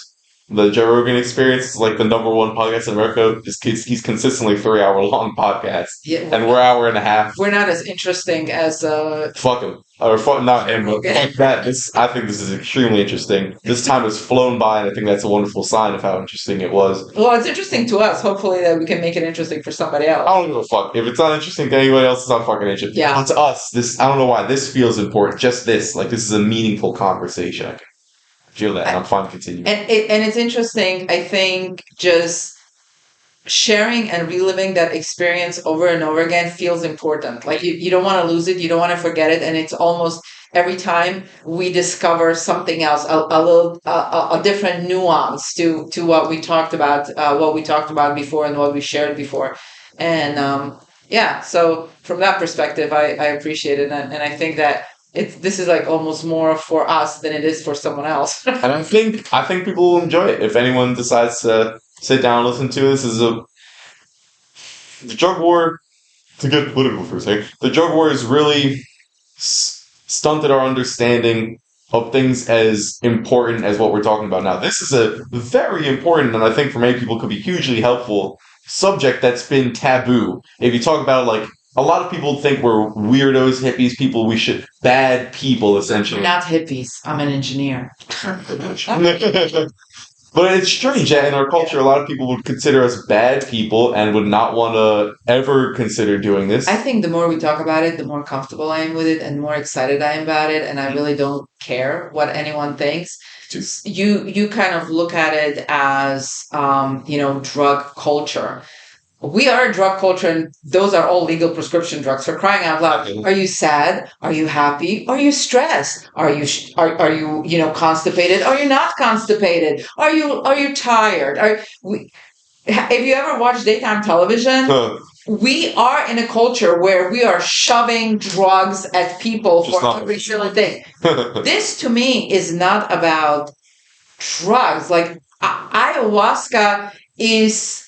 How is it different from taking body of Christ, right? Like, people go to church and they take a sacrament with the belief that sacrament is healing and that it's cleansing and that it helps them emotionally and spiritually and physically. To me, this is not any different because it was tied to a whole spiritual experience. It wasn't like, hey, you come into your room, you sit in a corner, you take something, and you wait to. That's a huge. This is. I hesitate to really enforce this point because I feel like there are some people out there who, if you tell them, like, you probably shouldn't do this, they're like, fuck you, you think I can't handle it? You think I'm not a man? You think I can't do this joke by myself or with a friend who has it at a party? Like, no, I will extremely caution against anyone doing this in a way that isn't associated with people that you feel they're a shaman, that you can sense when you're with them, you That trust. You can trust completely. You understand that they have a deep, the trust completely, they have a deep understanding of this. They are wise. They get what they're doing. They treat it with respect as a ritual. It's not just something, all right, everyone take your shot and let's heal. Happens, yeah. Like, no. This is not that. And that's why I think it's really important to think of ayahuasca and, Mother Ayahuasca as a medicine. It is a medicine, right? The purpose of ayahuasca is to provide healing. It's not fun. Like, I'm just gonna. I'll say my second night was fun, but third night we'll get to that. it was not fun, right? And it's it's a part of a process. It's a tool. It's not a standalone thing. It's not like a pill that I take and the next day I wake up and I'm happy. It was the community work, yes, the environment. The community, the communication, the sharing, the guidance. Mm-hmm. Yes, the guidance, like all of that working in synchronicity to achieve your intent. And again, coming back to that, you come with an intention. You just come in, I wonder what this is going to do to me. No, you came in, I am hurting, I am scared, I have a issue. And if the intention, you find out later on it was very off and you change it throughout, that's fine. That's fine, but just having that in the first place, very important. And as you describe that, it becomes clear to me that all of that you're describing is the ayahuasca experience. It's not this standalone shot in a cup. No. It's all the things. That is. And it's also important to remember that ayahuasca gives you what you need. Not what you want. It was a constant theme, and it was very true. It gives you what you need. You may not like it, but evidently it's, you needed to see it, you needed to feel it, you needed to experience for whatever reason, right? There's so much we don't understand about these realms. In modern science, I'm sure there are many tribes that understand it. But I think we need to find our way back. Yeah, fuck yeah. Right? We need to find our way back. And that was what drew me to it. So, let's go to our... okay, quick finisher for the last one. I didn't take the last shot. I decided to ignore that advice and kind of just play around like the puppy, dancing in the playground for the rest of the night. And that was the end of that night. So, all right, yes, let's go to the... Yeah, so our third experience. So, third ceremony. So, before our third ceremony, we all have a session with psychic, a medium, someone who has a special gift. And so one of the things she tells me is you have a lot of anger and you have a lot of sadness, and you have to figure out how to get rid of that anger and get that sadness. So, do you mind if I jump in? No. So there's to kind of bring a scientific understanding, because from my perspective, psychics, mediums, those terms, that kind of woo-woo vibe, it's got a bad rep in my mind for a lot of my life. But when I met this woman specifically, I could tell how I would translate it scientifically is she has a very reliable, intelligent intuition and emotional intelligence is how I would... So intuitive, I think, would have been probably a better term. I went out there into psychic, but that the intention was not to sit there and tell you, and your future is this, and you're gonna blah, right? First of all, it was really to I'm gonna read your energy. I'm gonna tell you where you are and what needs to be healed. And so now, I brought it up. I have to share it because she begins with a meditation and with breathing, and she plays a song and she sings along with that song. And the moment she started singing, and I'm a very emotional person, but the moment she starts singing, I am sobbing. Mm-hmm. No, I'm not. I am sobbing. And I am very aware of the fact that I am crying for myself. I am crying for something and I'm just so sad. I don't understand the words. I don't even know whether it was in Spanish or in Italian, but it's a beautiful song. I don't understand the words, but the moment the song comes on, I am sobbing out loud. And so as she sits there and she says, there's a lot of anger, there's a lot of sadness. Tell me about yourself. So I tell her kind of, this is the kind of kid I was, and this is where I am right now, and this is why I'm here. And she looks at me and she says, when did you abandon her? Right? Because what I share with her is, when I was a kid, I knew who I was. I was very confident. I liked myself. And I don't even know like whether confidence is the word, but I liked myself. Like I knew who I was and I liked myself and I didn't care. And I found myself at this, ripe age of 50 something. And then I'm like, holy cow, like I lost pieces of myself. And she says to me, when did you abandon her? When did you abandon that confident person that knew who she was, that was happy, and it felt a little bit, I'm not gonna lie, it felt a little bit like a slap in my face, right? Because I always wanted to say, sometimes it's good. yeah, right. Like, oh, I lost myself, and someone took this from me. Pause for a second. I want to stop saying I lost my. Yes. When I lost my leg, like when I lost, like no, I fucked up my leg. So, but it was very powerful to me, right? It was powerful to suddenly change the perspective completely because here you were given this gift. This is who you were. You knew who you were. You resonated with it. You liked it. And then you gave it away. Why? Right? So why did you abandon her? And where did you abandon her? And so I share with her, I know exactly when this happened, blah, blah, blah. And I said, can you help me with my intention? And she said, I'm not going to tell you what to set your intention for. You need to meditate on this and it will come to you, right? Let it come to you.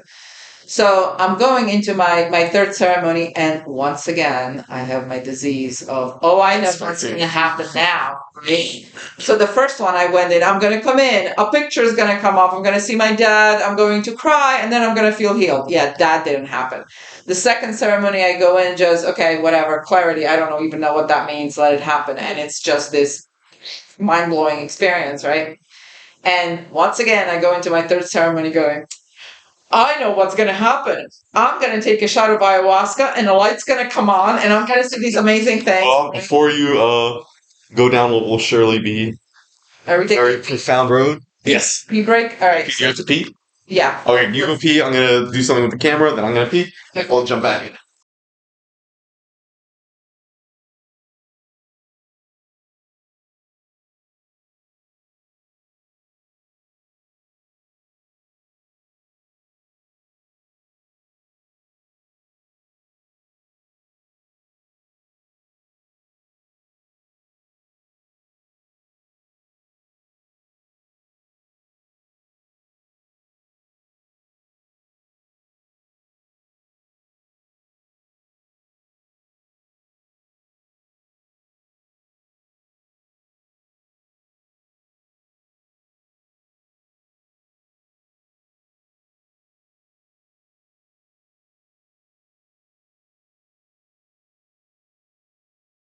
Are we like self-indulgent In what way?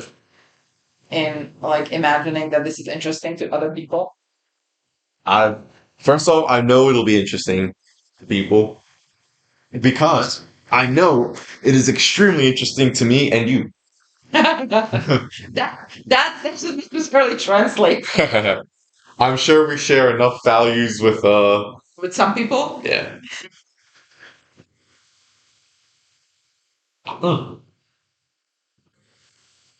Where we left off, third experience. Let's go. You were talking about the psychic. All right, so you went in with expectation. Yeah, we took a break here, and I'm not really sure where we went. So, third ceremony. Again, we're sitting in a sacred circle. Everybody chooses a place, and the one thing that I really remember was incredibly windy. I don't know if you remember, and the embers are like flying everywhere. And I remember a quick little funny tidbit.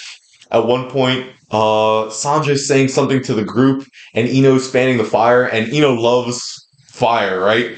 And he starts fanning it like really intensely, and the embers start like flying everywhere, and he's kind of oblivious because he's super durable to the fire. And Sandra's like, and here we see like the child embracing his joy of playing. So, you remember what I'm talking about? No, no, No. completely no. All right. Never mind. It was such a smooth way to tell, like, to suggest to him, like, it was perfect. Anyway, all right. So okay, so we're on ceremony 3, and I'm going with an intention, and I honestly don't remember what my intention was, but I did expect that this. Oh, I think. Oh, what was her name? Do you remember what her name was? I do not. The intuitive. Hmm. Okay, whatever, it doesn't matter. So her guidance her guidance is like, you have to let go this pain and this anger you have towards this person. And so I'm imagining that I'm gonna go into this third ceremony, and the light's gonna come on, and I'm going to see my father, and I'm going to forgive him, and I'm gonna let go of all this pain, and ta-da, and there it is. So I'm going in with this expectation of this is what is going to happen, and I'm gonna let go of my sadness and my fear. Yeah, no. So ceremony number 3, I take my ayahuasca. I'm sitting down, I'm breathing. Now I'm doing the similar meditation to you, and I'm going love and peace and gratitude and love, and because I need rhythm. So love. So I'm just like repeating this in my head. I'm breathing deeply because I'm trying to keep the ayahuasca down, and nothing's really happening, and nothing's happening, and all of a sudden, right, this bright light comes on, as the night before. So I sit back, and in my head I'm going, okay, here it comes. Brace yourself. And just as I finished thinking, brace yourself, everything goes blank and nothing happens, right? Ain't that how it was? So, again, now I consider myself an expert at how this works. I'm going, not a problem. As soon as the door opens, I'm going to have another shot of ayahuasca, because all I need is just a little more ayahuasca. And it's going to take me to the place where I'm going to talk to my father, and I'm going to let go of this sadness.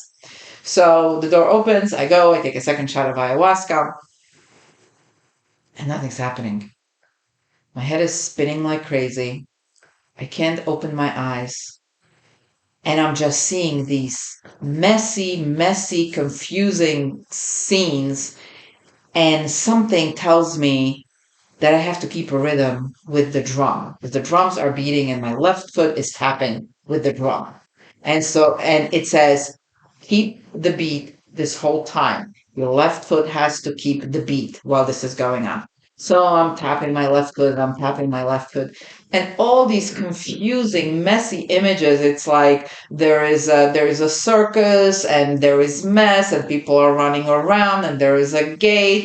And I'm thinking, I'm not even sure whether anything is happening. So I try to open my eyes, but I can't open my eyes, because when I open my eyes, I start, everything starts spinning, and everything is really uncomfortable. And so this entire experience is just really, really messy.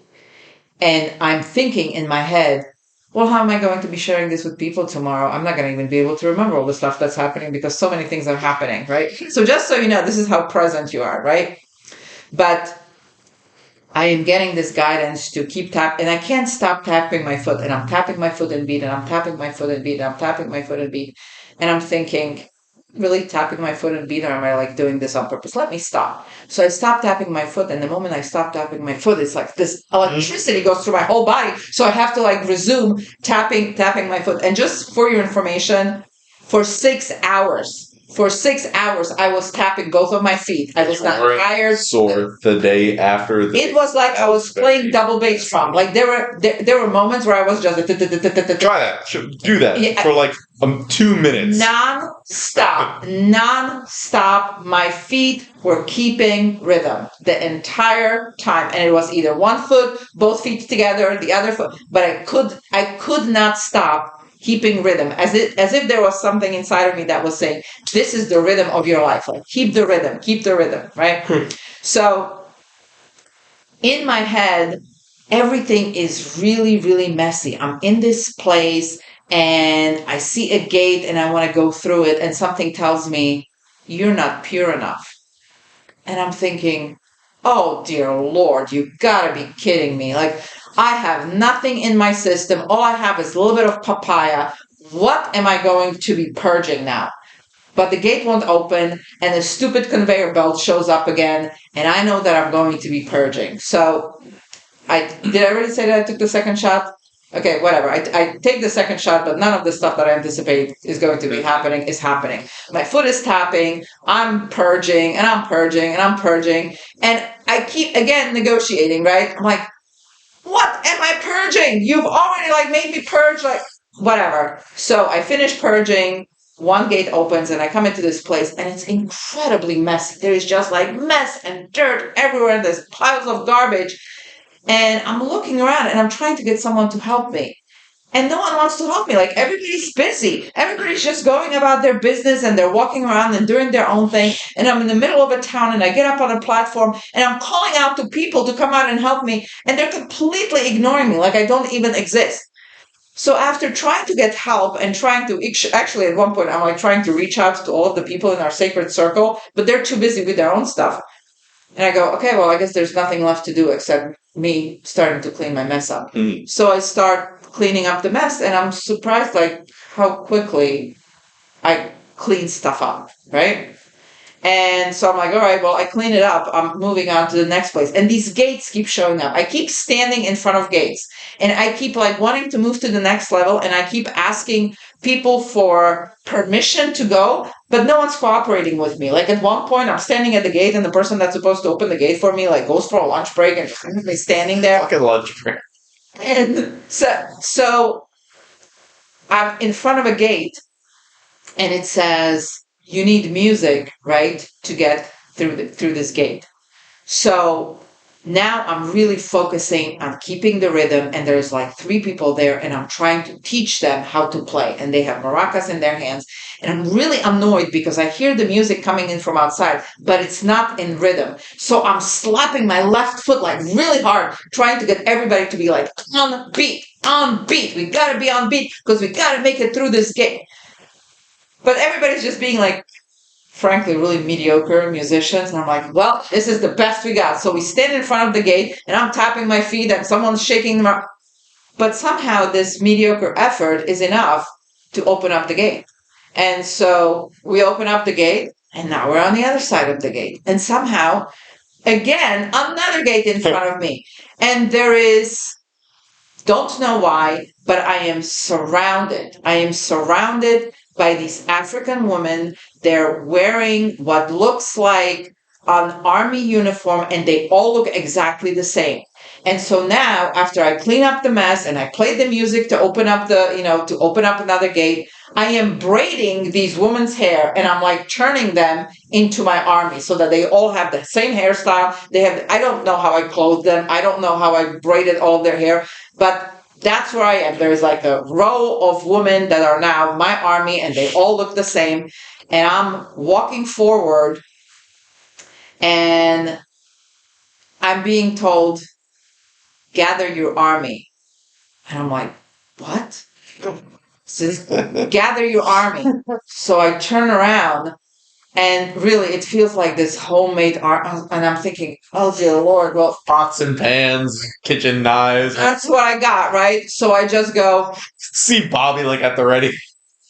But so there's no one specific. It's this like one face, this one model, right? But they're all standing in a row. They're lined up. They all have a uniform on. So I'm like, all right, that's all I got, right?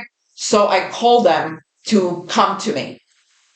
And as they're marching forward, I'm looking in disbelief, like these warriors are suddenly appearing in front of me, and the closer they come, they're transformed.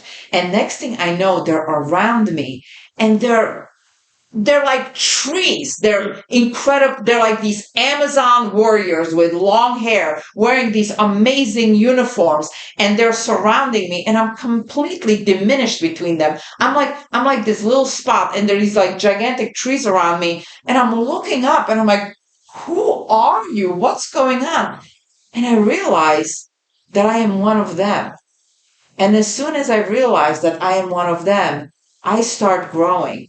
And I become the Amazon warrior that is standing surrounded by my fellow Amazon warriors, right? And now there is a um, what do you call, like, top of a mountain? What is that called? Peak, Not a peak. mountaintop, Whatever. I have to climb. I have to climb this mountain. summit. Summit. There is a summit in front of me, and my warriors move away, and it's clear to me that I'm the one that has to climb the summit by myself.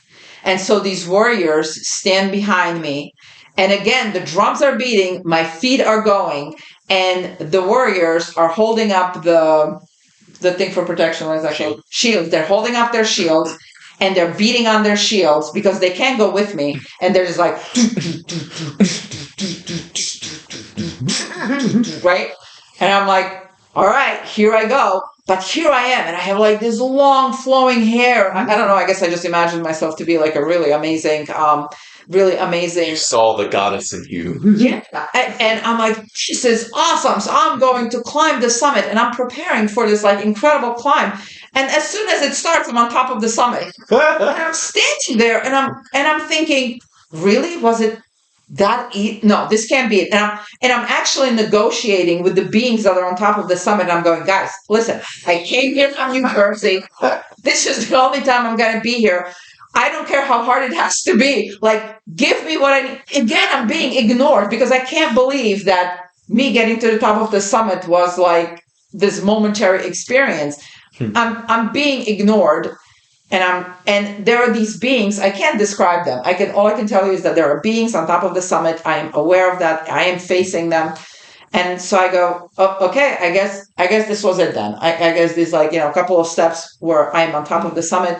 And so I stand there, and I see a stand, and on top of a stand there's a box, and inside the box there is this pearl, but it's like a small sphere that is iridescent, and it's glowing, and it has this beautiful yellow green, but it's like green. It's this beautiful green glow. And the being that is on top of the summit reaches over for the pearl and hands it over to me. And I take the pearl and I swallow it. And when I swallow it, I can see it glowing in my throat. I can like see it shining out. And the being that is in front of me puts his hand on my chest and says, "Be yourself." And then turns around and walks away. And I'm just left on. I'm like, that's it? That's what we've got? Like, nobody says anything. Like, it's done. I almost have a feeling of going, I don't really even know why she set this intention. I mean, she already knew what to do here. I can't believe we wasted our time, right? But there it is, and it just says, "Be yourself." So very unceremoniously, I'm walking down the summit, wondering, like, what was this about? And now I see this row of women, but I see only shadows of those women. And the same way, like during my first ceremony, I saw a row of men that started with my grandfather and then with my father. Now I see this row of feminine figures, just women. And I see glasses that I know belong to my father's mother. My grandmother, is it paternal grandmother? And I know it belongs to her. I can't see her face, but I see the babushka, the scarf that she used to wear, and I see the glasses, and I know that it's her.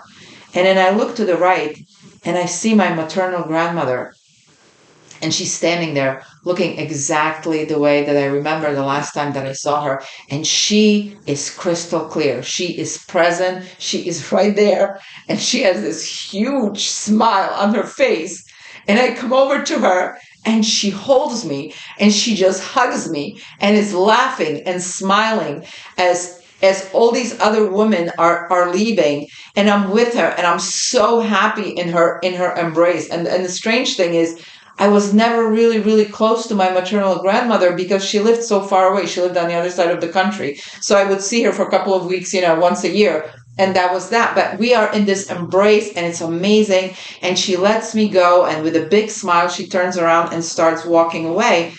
And I'm standing there looking at her going, what am I supposed to do now? And she turns around and looks at me and says, "Live your life." And turns around and just continues to walk away.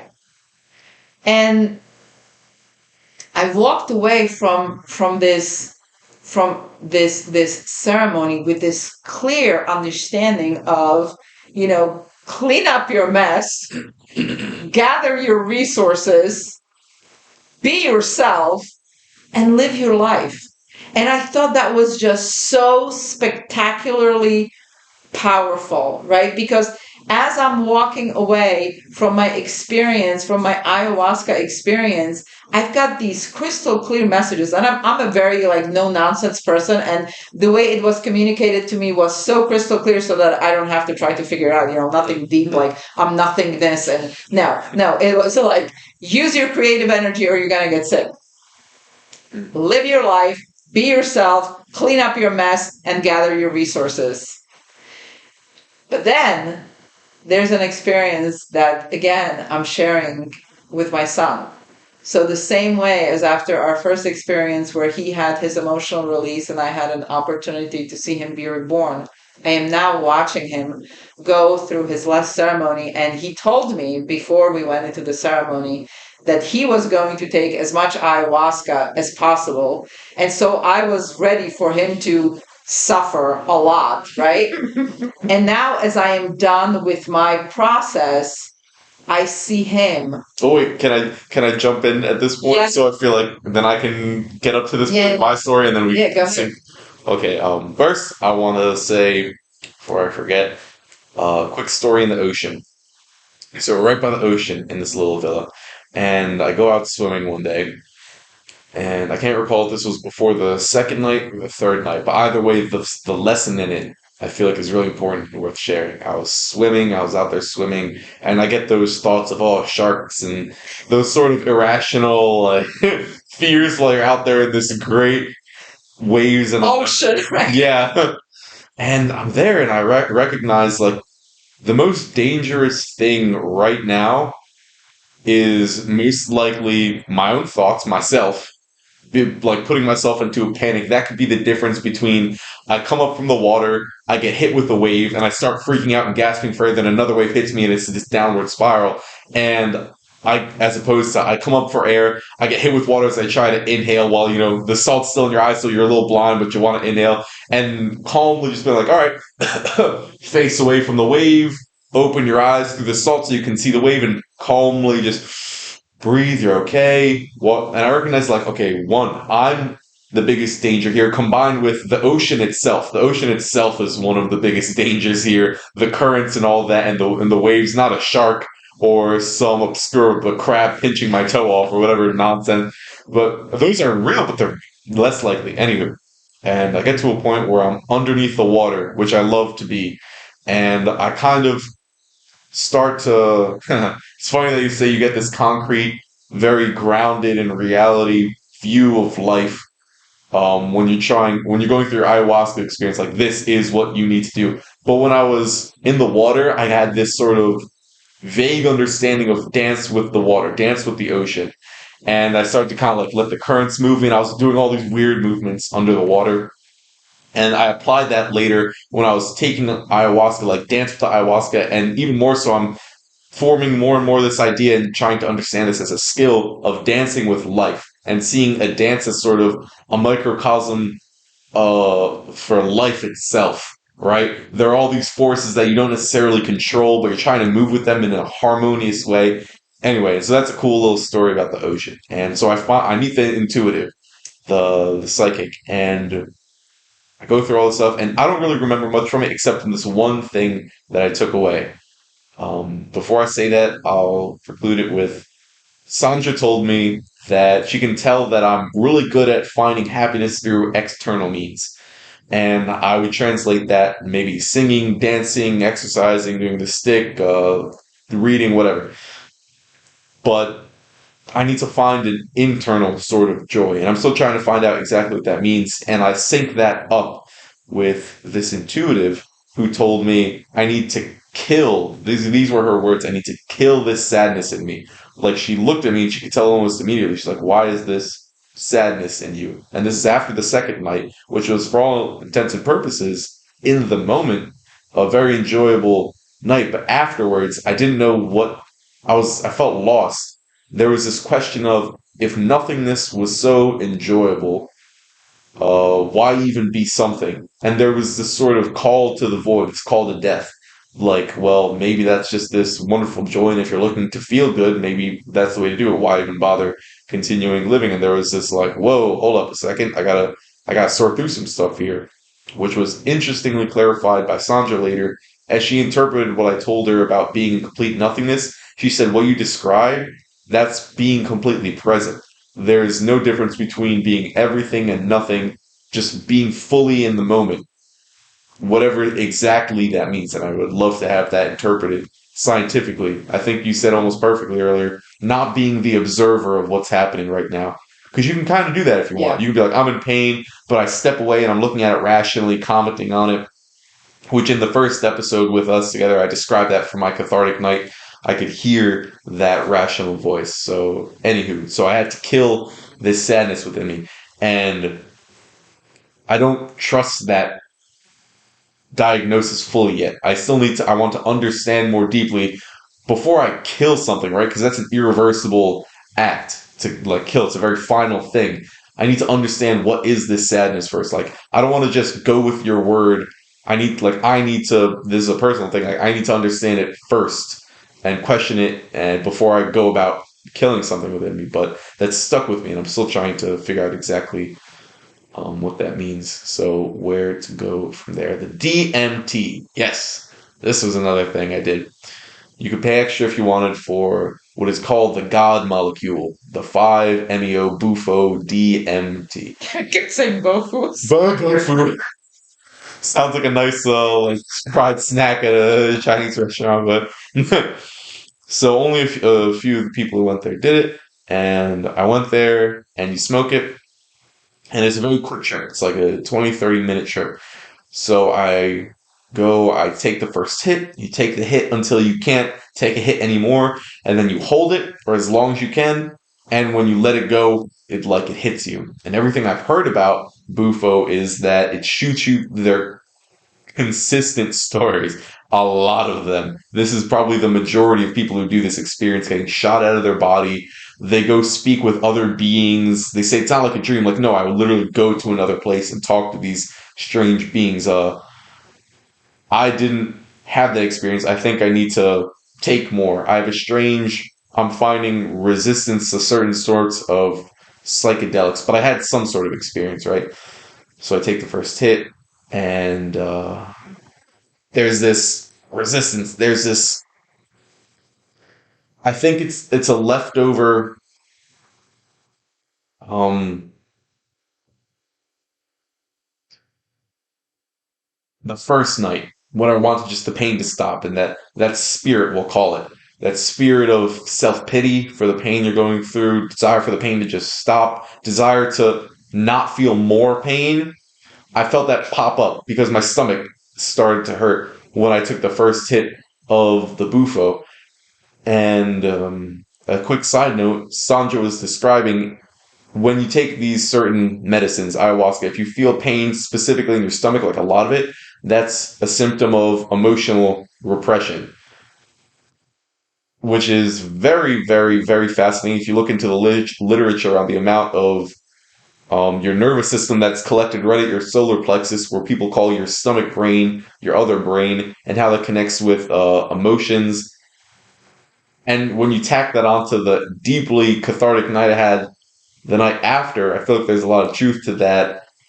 Me holding in a lot of emotions and it resulting in that pain in that specific area. So anyway, I take the hip. I feel that pain, but today I know I want to breathe into it, like almost embrace it, sort of. Don't fight it, flow with it. These vague terms, but that somehow were helpful to follow at that time. So I take the hit. They come back like, "Do you want another hit?"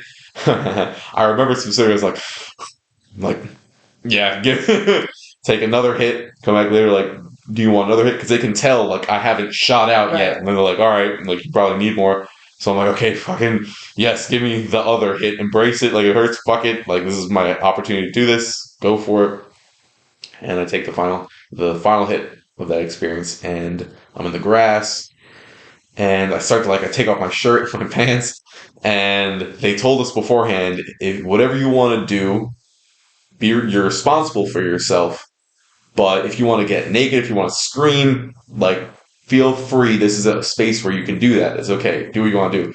And my underwear is all that's left on at the moment. So you have I'm not observing this. Just so we're clear over here. I'm not standing there watching my son get butt naked, running around a house. wait. Well, two things to add to that.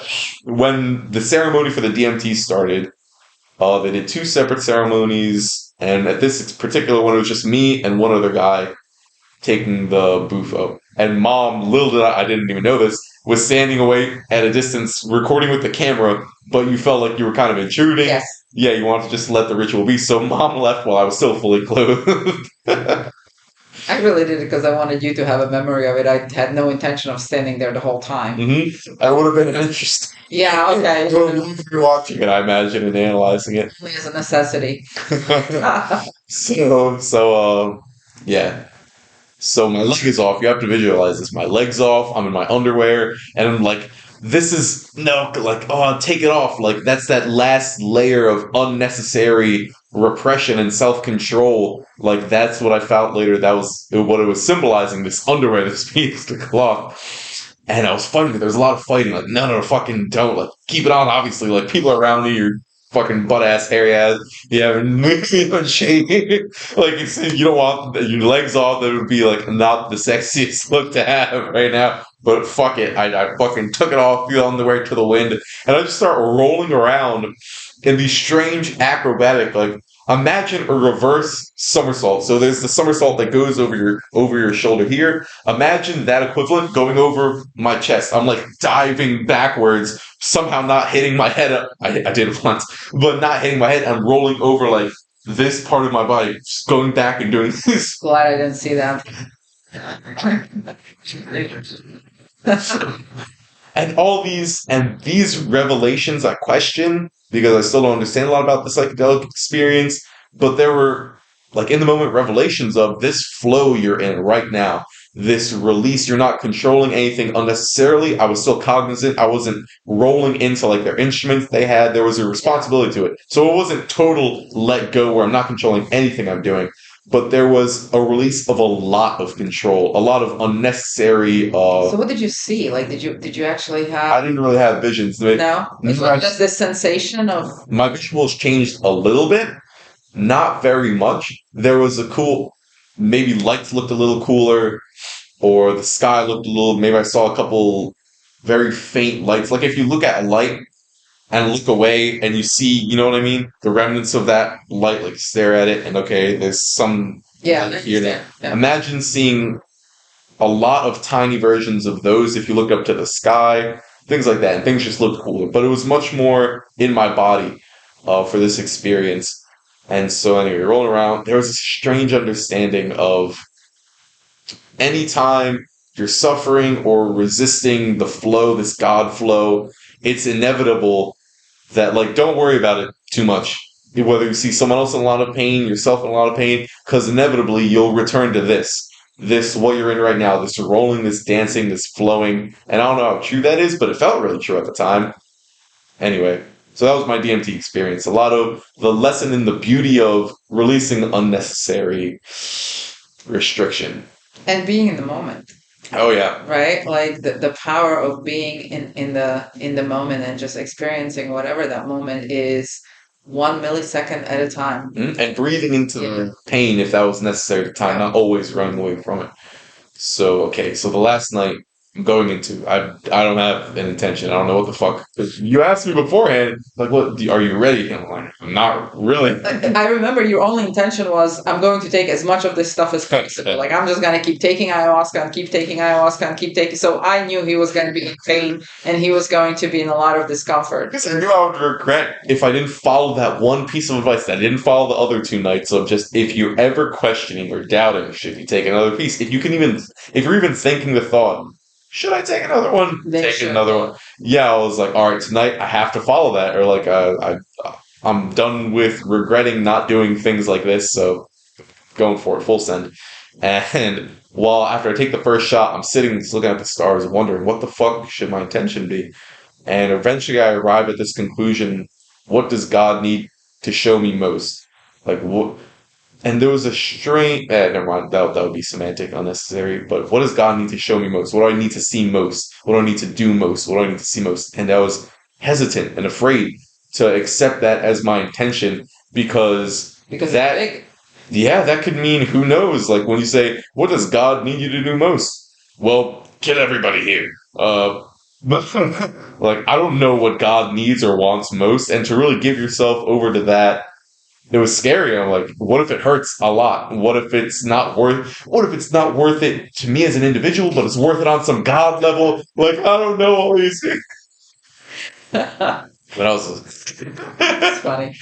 I just knocked my tooth into it. oh.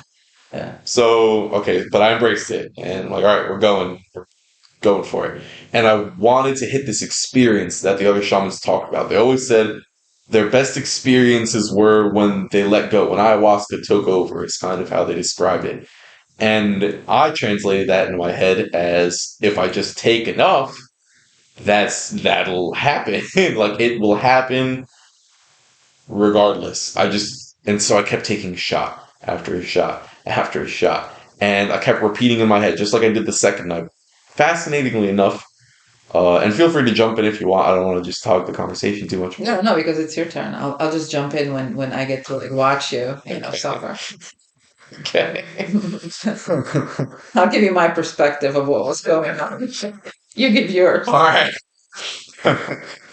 Because interestingly enough, through the first and second ceremony, I wasn't very aware of what was going on with you because every time I look over, you were like standing on your head and doing yoga or laying down. I'm like, okay, well, I guess he's fine. I don't really know. And we were kind of just each one of us was in our own world. As a matter of fact, I think the first night they specifically say like don't do anything physical, don't do like this bozo is standing on his head. That was before the ayahuasca kicked in. That was in the waiting period. And so me as a mom, I'm just going, you're embarrassing me. I can't like and I can't say anything, right? It's like I raised you better. I can't just follow the instructions. Follow the instructions. Fuck it.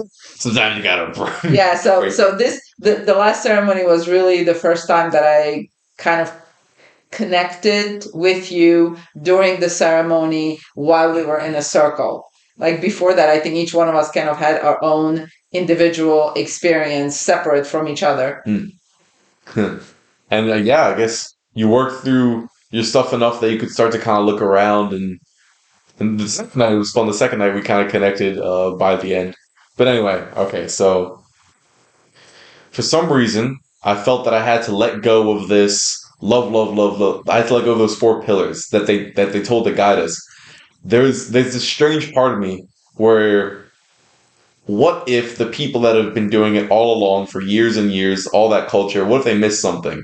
What if in following all the rules from before, you lose that beginner's mindset? Like, imagine the first people that were doing ayahuasca or psychedelics. Like, how did they figure out love, light, gratitude, peace? Like, how did they arrive at that? What if there's some other thing, some other deeper part of ayahuasca that you lose if you only focus on those things? So I was like, all right, let's stick to the core. Like, what is the most important thing I could stick to? The base foundation. What does God need me to see most?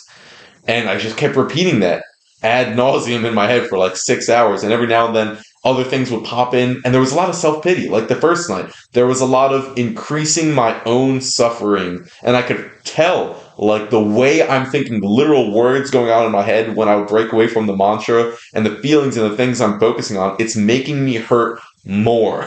Like, of my own will, I'm hurting more. But what the fuck? When I repeat the mantra, I get this guy that's just like, nope, more, deeper, keep going, hurt more, keep going, yep, keep going. And I could tell that if I wanted to, I could go like the second night, peace, peace, love, love, light, light, and I could feel good. I know if I wanted to, I could feel good right now, but no, like, what do I need to do most? More, more, more, more. And it's funny because I could tell that I was being like a drama queen, like a prima donna at times.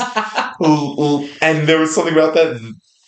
So just imagine, I don't have my leg on, I have my purge bucket. I like scoot the purge bucket forward an inch. I scoot myself forward an inch, like, oh, it hurts so much. uh, no, fuck it, I'm going back to my seat. No, no, no, come on, man. You can't, like, you know, you have to take another shot. You're questioning it. You'll regret it. Go. And it's hard to put into words, but there was something like, as bad as the pain was, there's, to repeat it the millionth time, there's a lot of things I'm doing right now that's making it worse. But I kept going, I kept going, I kept doing this, and I felt this sort of energy coursing through me. I could feel like a Sith Lord almost. It was very strange. When you talk about the Talk four, about that a little bit more because I don't really get the analogy. Like, when you say the Sith Lord, there's a lot of power in that.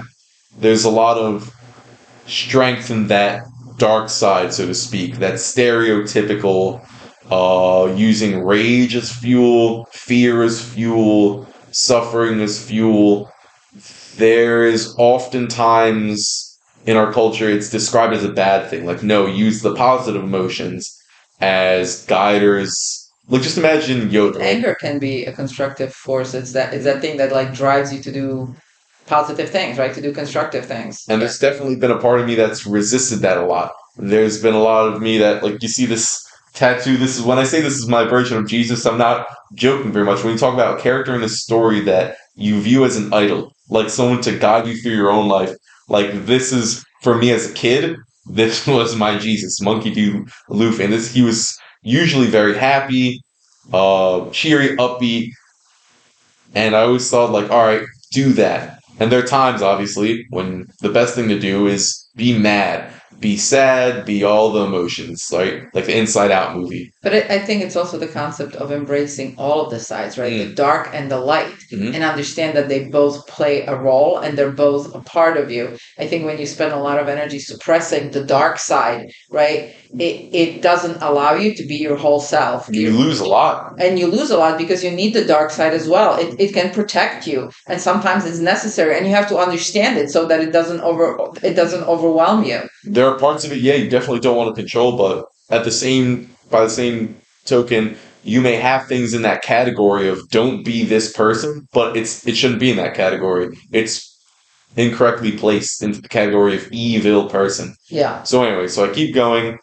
and like I said before, to be real dramatic, I'm like bathing in suffering, bathing in hellfire. That's a little too flimsy. So can I actually, because this is where I'm done with my experience, and now I open my eyes, and this is what I see, right?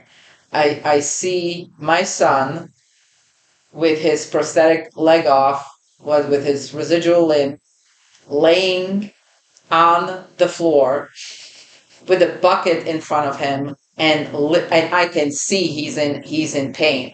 And he pushes the bucket, and we're talking inches, right? It's literally like 2 inches, and then he crawls, and then he stops, and then he pushes it again.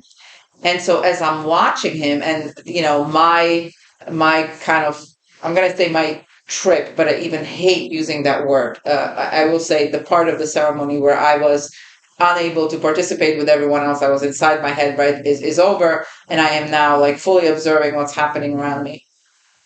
And I'm watching this, and I'm in awe. I'm in awe as I watch him, um, because I was there when you lost your leg, and I was in awe of you then, and I saw this incredible strength, and now I saw this strength being displayed, like this determination, right? There's like this powerful. I'm doing this. I decided I'm going to do this, and I'm doing, and I don't give a shit whether it's 1 inch at a time, right? Like I'm doing it 1 inch at a time.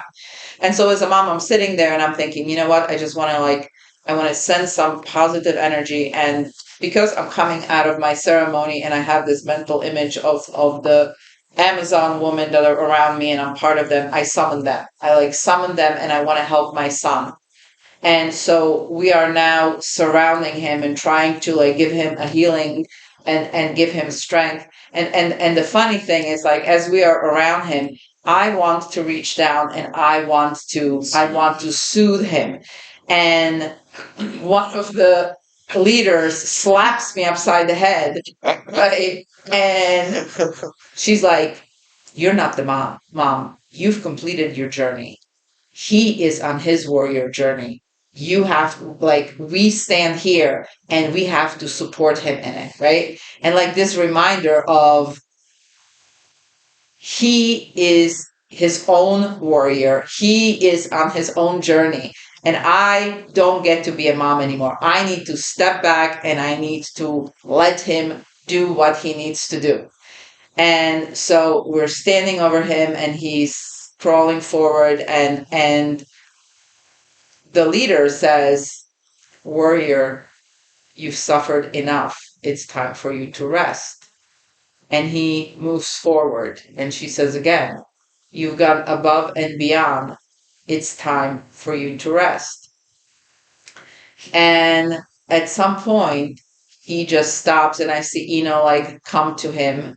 And That I'm gonna continue on. so, yeah, so Eno comes to him. I don't know what happens there, but what, from my perspective, what I'm observing is he just stops like right in front of the altar, and he looks like he's sleeping. And so the warriors and I are surrounding him, and we're standing around him, and suddenly the space above us opens up, and the leader of the Amazons says, "This is our warrior." And the voice comes back and says, "Are you sure?" And really saying, like, this is going to be your warrior? This guy doesn't have a leg? I mean, look at him. He's over here. He's sleeping. And, I was. but that was the sense, like, really, that's the best you can do, right? And I look around, and suddenly there are legions of warriors that appear around us, and all of them with one voice say, "This is our warrior. So says one, so say us all." And the light above us is kind of like, "Very well, that's the one that you choose." And I see my son rise and join his legion of warriors and move on. And I'm no longer part of his life. I am with my troop, he's with his troop, and he moves on. And that was like just an incredibly powerful experience for me that continued on after I concluded with what was my personal experience. And then I had an opportunity once again to like be part of observing and watching my son move on with his journey. So from your perspective, it seemed to be quite different. It wasn't. I don't think it was super different. Oh,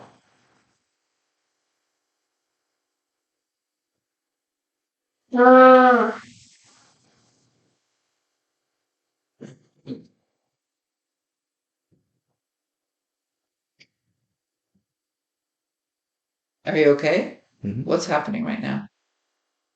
I lost you.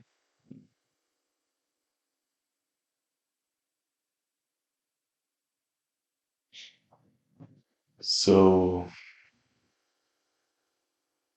where did I leave off? I was moving to get my shots, right? Yeah. And so, like I said, it feels like there's this black electricity like coursing through my veins. It's dense. It's so like indescribably, unbreakably dense. It's incredible tension. And when I was lying in front of the altar, because you had to go to the altar to take your shot of ayahuasca. And you had to go to the altar. Like that's that no one comes to you and goes, "Hey, can I have a shot?" No. If you Yeah, snap to the like if you want to take the medicine, you have to make the journey to yeah. the altar, and you have to be the one that requests it. So the window isn't closed yet. They make a call 5 minutes left if anyone wants to come. Come. So they call the 5 minutes, and like I said, I'm inching forward. And a strange quick side note. For some reason, I feel like I really have to enunciate this point because there's so much I don't understand about it yet. That when I had to purge, if I felt like my stomach was sick, chugging water really helped the second night. It was consistently useful, but I didn't use that the third night. Every time I said like, "What does God need me to see most?" It was never like I needed that every time I purged. It wasn't a bunch of water with a little bit of the ayahuasca and bile in it, which is what happened the second night. And it wasn't really unpleasant. It was actually quite pleasant because it felt really nice. But every time I purged the third night, it was acid. It was like this is stomach acid and ayahuasca, and it stings and it hurts, and only a little bit comes out at a time. And it doesn't really make you feel better, and a lot of it's gagging. And like that's tonight what you need to see. So I go up for the third one, and when I'm lying there, I'm not asleep. I'm not relaxed. All of my body is incredibly tense. My fingers, like when I say they're like this, like my hands are like all of me I is. can see you suffering. I mean, I can visually see that you're in pain. It's this strange, incredible tenseness, like the most tense I've felt probably ever and consistent through my whole body. And I keep repeating the mantra. And when Eno's around me, it's almost like I think he was trying to soothe me as you described you wanted to earlier with song, and it pissed me off. As I keep repeating this mantra, there was a part of me, a small quiet part that was kind of grateful, like, he's doing the nice thing, but there was another part that wanted to just like break the instrument, tell you, like, fuck off. And I was lying there, and they never gave me that last shot. When I lied there, because like I said, I was consistently searching for the shot that takes you over the edge. But I think that night, I don't know if this is the correct takeaway, but I have a suspicion that I never would have reached that point if I did not willingly let go. If I did not willingly let go of that control, I could have just kept drinking and drinking and drinking and maybe killed myself. Like they didn't give me the last shot. Yeah. The Sandra, and when I went up other times, she's like, "Are you like okay?" I'm like, "Another shot." There's something very strange about that, and I noticed one of the participants was a very scientific, rational person, and there are times when that's incredibly useful. And for me, a lot of my life was spent in that portion of my brain of myself. But for this experience, like we said before, think from your heart, think from your perhaps your intuition, your gut, something like that. And you could spend your whole ayahuasca experience not doing that, staying in the very rational, logical part.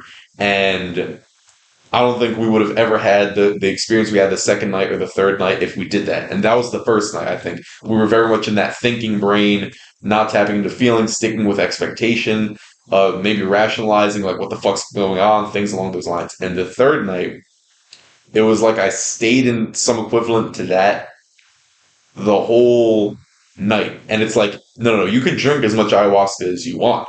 Keep fucking drinking. Go ahead, take another shot, take another. It's gonna hurt, it's gonna hurt like hell, it's gonna keep hurting. But you're not going to get that let go experience, that experience I described on DMT where I just release the inhibitions and let myself flow.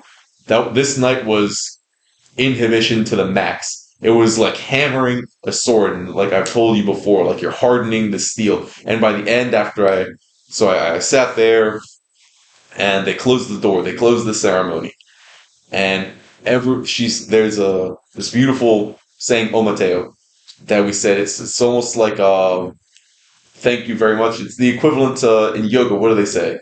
Namaste. Namaste. It's like yeah. It was Omateo is actually a godlike entity that has both the feminine and the masculine side, right? So it's really kind of just like thanks be to God. I guess that's how I would say it. So yeah, we always like ended everything either instead of Amen, we would say Omateo. Omateo. Yeah. Yes. Exactly. Yeah.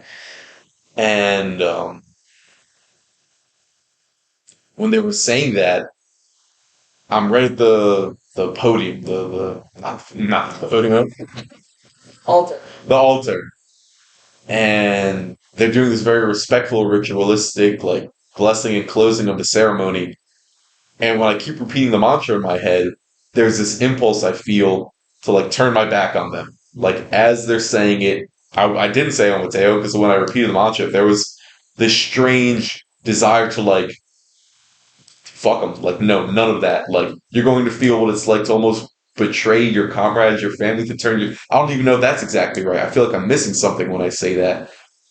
But to go against what they want, against what they say, and I didn't turn my, and I kind of regret that I didn't turn my back on them when Sandra's like, all right, we're closing the ceremony, and I'm right there, and they're maybe playing music or whatnot. I want to like, as soon as they didn't give me, no, it wasn't that. It was I didn't want to insult them. I didn't want to insult her by as she is saying to.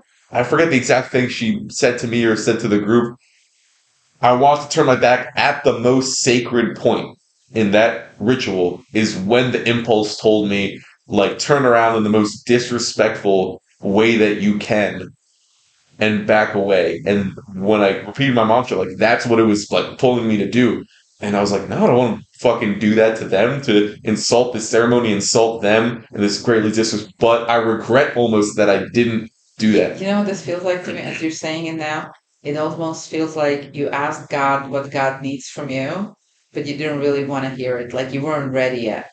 It's almost like you weren't ready yet to hear because I think subconsciously you know that it's going to be hard and that it may not be the picture that you would like your life to be. The expectation. The expectation, yeah, yeah. And it's funny, like as I'm hearing you say that now, that's the first thing I'm thinking of.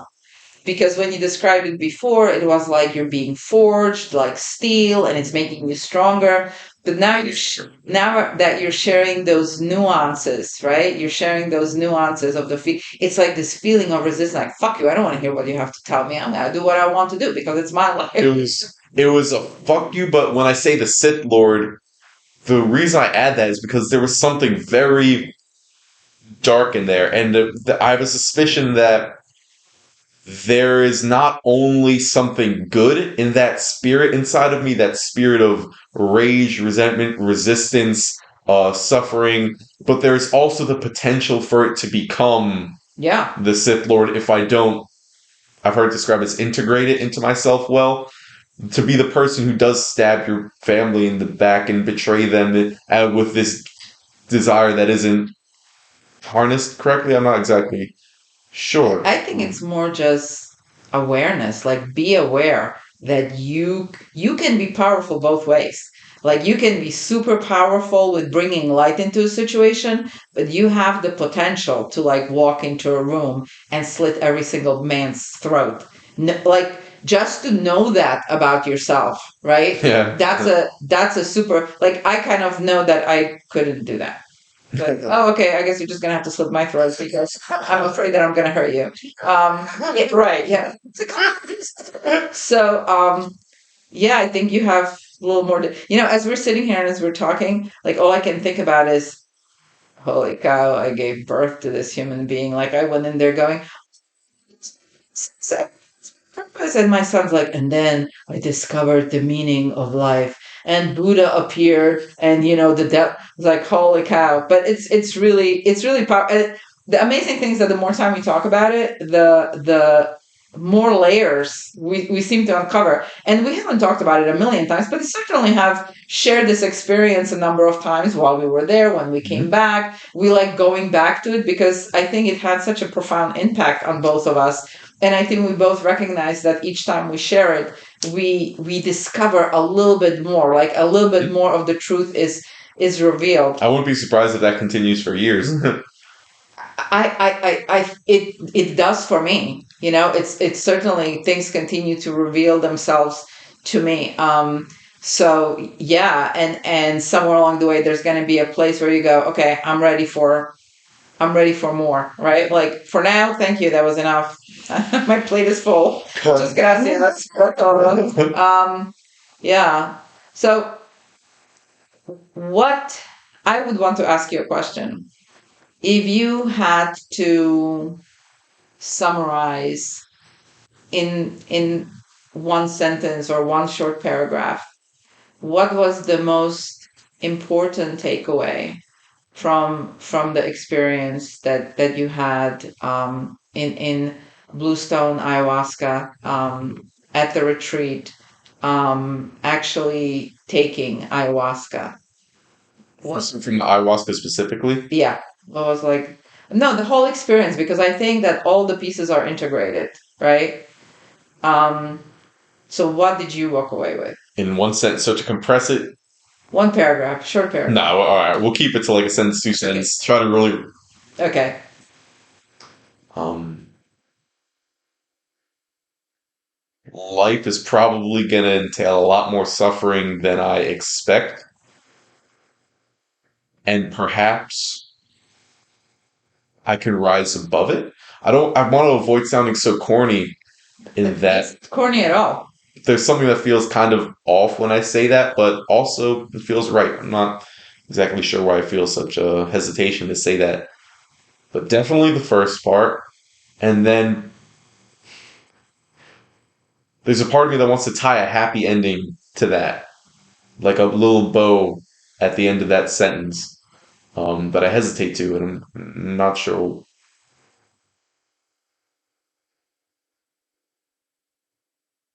Out of suffering, okay, boom. But then, but then, hallelujah. But then the song that I sang at the end, despite the pain of that tamaskaal, there was that. And So I think that's really like something that's worth probably sharing at the end, and share with our listener, mhm. because that was like, sure, go ahead. We'll get to that in a sec. But before I do want to finish up for the third night. So, okay, so all that stuff happens, and yeah, I feel kind of forged in a weird way. God killer is one of the words that comes to mind when I think of it. There's a character, Kratos, that gets essentially fucked over by the gods, the Greek gods, the god of war. From like told him to join his army. He's a Spartan, and he fucks him over. He kills his family, and he's covered in the ashes of his wife and daughter for the rest of his life. And he has this like rage against the gods, and the whole game is about him killing like all the gods. And at the end of that ceremony, there felt like no, like an animal that's kind of starved but is surviving. Like, you know what I mean? Like a lion that looks really ragged and tough but not weak. There's a denseness to its muscle, no real fat on it. It has scars, maybe it's missing an eye, some teeth, but it looks like the kind of thing you don't want to fuck with. Like it's surviving, it's keeping something like that. But then also maybe a warning about how that can go really, really, really, really, really bad if you don't maybe understand it more, learn how to bring it into your life in a more positive way. Um, Something like that. Yeah. Oh my God. Funny story. Then I slept outside afterwards. Right. Everybody left, and there is Alex just like laying on his blanket on a driveway, because that's really where we were sitting, right? On a driveway in front of this beautiful mansion. And I get woken up. I'm not really saying I'm like half asleep, kind of just lying there because I have so much ayahuasca in me, and I don't really feel like I need to dive into suffering anymore. Now I'm kind of enjoying myself. It feels nice, and this puppy comes running up to me as the sun starts to rise, and it's just like biting, like and imagine the tiniest, super pointy teeth. And this is okay. This is kind of gross part, but I have to add it. He was fully erect the whole time. I don't think I told you. And he's like clawing the shit out of me and biting. I'm like, oh, cute puppy, you're attacking. All right, go away. And he didn't stop. And I started smacking him like decently hard, like fuck off. And he just kept running back. It would bite at my cheeks, but I had to like cover my face because he would actually hurt. This little teeth. Needle teeth, exactly. And he didn't stop. And then it started raining and I went inside. And that was, yeah. And then, yes, the final tamaskal to close the ceremony. We go into, the whole ceremony as usual, and the part comes up to sing. And I just kind of start singing the song Hallelujah. And not to inflate our egos more than is good. But in the first tamaskaal, no one else sang when the opportunity was given to sing. It was just mom. And mom sang this beautiful, religious, you could feel it was a sacred song. And it connected, it clicked. It was right for the moment. And it's hard to explain, like scientifically, very measured why, but it was so right. And then for this tamaskaal at the end, I broke out into this song of Hallelujah, and people started singing along. Like everyone started singing along to the parts of Hallelujah, and it felt like everyone was in heaven. It was That's so powerful. So, as your mom, and you say, not to be too egotistical, um, Alex has a beautiful tone. Um, but occasionally he can sing one song in 8 different keys, and there is like no telling when he's going to I don't know switch. either of those. I don't know tone Okay, key. I don't know that. okay, so No, I think that's fine. you out there who are musicians, he's a little tone deaf. Um, he was perfectly on pitch. His beautiful tone was just carrying through this sweat lodge, right? We're like inside this tent, all of us together, and it called out to people to join, and it was so organic and so spontaneous and so beautiful that it almost felt like when we started, I brought in this ancient prayer, right? It was as if our ancestors came in and started the trip, and then the new generation took over and carried the torch forward. And the way that he was able to engage every single person in that sweat lodge, and it was raining outside and water was dropping and it was super hot and we were all sweating bullets, but it was so spectacular. It was like almost heavenly because It was heavenly, and I think that might be the second takeaway. That that you can create heaven on earth.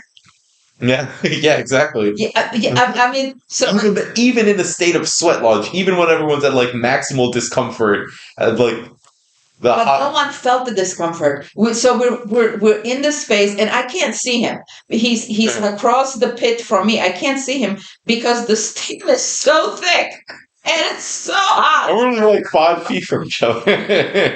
If that much, maybe 3 feet. I think the pit was like 3 feet wide. So we're really close, but we can't even see each other, and all you hear is song. You just hear the song, and you hear the power of music and the power of people's voices joining together and celebrating and being in the moment and sharing this beautiful, beautiful moment with each other, and like sending out a positive energy and positive vibes into the universe, right? Because it's not like we contain it in a little box and we had it in our little bag. It was just this thing that was just flowing out from everybody. And it was just spectacularly powerful. So we began with our ancestors, welcoming us to the retreat, to the process, to the journey we're going to be on, and then we handed it over to the new generation and let them fly and move forward and be the warriors of peace for the rest of us. Warriors of love and peace. Yeah. So I think this is like a beautiful place to start. I want to thank for those of you who actually had the patience to listen for however long we have been going on. If there is anything that we shared with you that resonates with you, Oh yeah, message, comment, all that. yeah, I am so grateful. I'll share it with mom if you do. Again, my intention was to reach out to women that are my age. I think sometimes as a generation we're forgotten, and it's an opportunity for us for a new adventure. And I think it's important for us to see ourselves as, okay, we've completed this part of our life, and how do we embark on a new adventure? And I'm hoping that this was sort of a kickoff for me to move in a new direction and give myself permission to fly and be free. And it was an amazing opportunity for me to share with my son and open up a door to a need that I had in my heart for a more spiritual and more meaningful existence that allows me to be in the moment and live life the way that I want to live it, not just, push through it and get it over with. So, Oh, that is probably my favorite takeaway from Eric. Uh, that you don't rush to the end of a song. You're like, all right, let me get to the conclusion. Let me get to the last note. No, you sit deeply into if it's a good song, to every moment of the song. so I will just say thank you very much and Ometeo. Where Omateo, You just took away like the entire. I'm trying to tie this up neatly in a knot. I know, but there's a part of me that wants to that life. You can see we didn't rehearse. the to your question earlier, mountains and mountains and mountains and mountains and mountains of suffering. That hell can exist on earth, but heaven can too. And you have a lot, maybe even all the control to turn this life into heaven. Even that there, I have a wonder, and that there's some stories in a lot of religions that might tack onto this, that even at the worst of suffering, like the deepest levels of hell, you can bounce. You, You can find beauty in it. You can bring beauty to it. All right, he'll edit this out, so it's okay. We can just keep trying and guessing. what better thing do you have to do in life than put all you have into making heaven on earth? I don't know. I'm trying to fucking make some motivational advertising here. Damn it. The point is, afterwards, when I'm looking at how to model my life, like what is the best thing I can be aiming for? What does the best life look like? I arrived at that tamaskaal, the last one where I was singing, as like that is the diagram for how to make my life. Like I want my life to be the equivalent to that tamaskaal session, if not better. And despite the fact that I was sweaty and in pain and a lot of discomfort and suffering during that tamaskaal, it didn't stop that from still being made. It didn't. It could still be made despite that heaven, that wonder, that paradise. And so maybe there is something in this character, because this character, that's kind of his thing. He will exist in the worst of environments, but still be that peppy, upbeat, bringing light to the environment sort of being. Hmm. And at his stipulation, I don't know if it even should be, but that watch out, because like you said earlier, you do have the power to make hell too. You do, that power you have in all of us, that we all have the dragon, the eternal dragon within us. You can be the Sith Lord. Perhaps you can also be Yoda. I would say almost certainly we all have our own equivalents to Yoda within us and the Sith Lord. And like you can be both of those. When you look at yourself, don't forget that you have that in you. You have that deep, deep, deep level of evil, potential evil in you. And almost certainly all humans do. That's probably just what it means to be human. But, right? But there's that flip side to the coin. That hallelujah. So when you talk about the Tamaskal, like as you were talking, this is the only thought that came to me. Sing your heart's song and others will join you. And I think that's like the best thing you can bring to every situation. Bring your heart and others will join you. Bring your true self and those that resonate with you will join you. And together you can make a difference. Thank you. Oh, damn.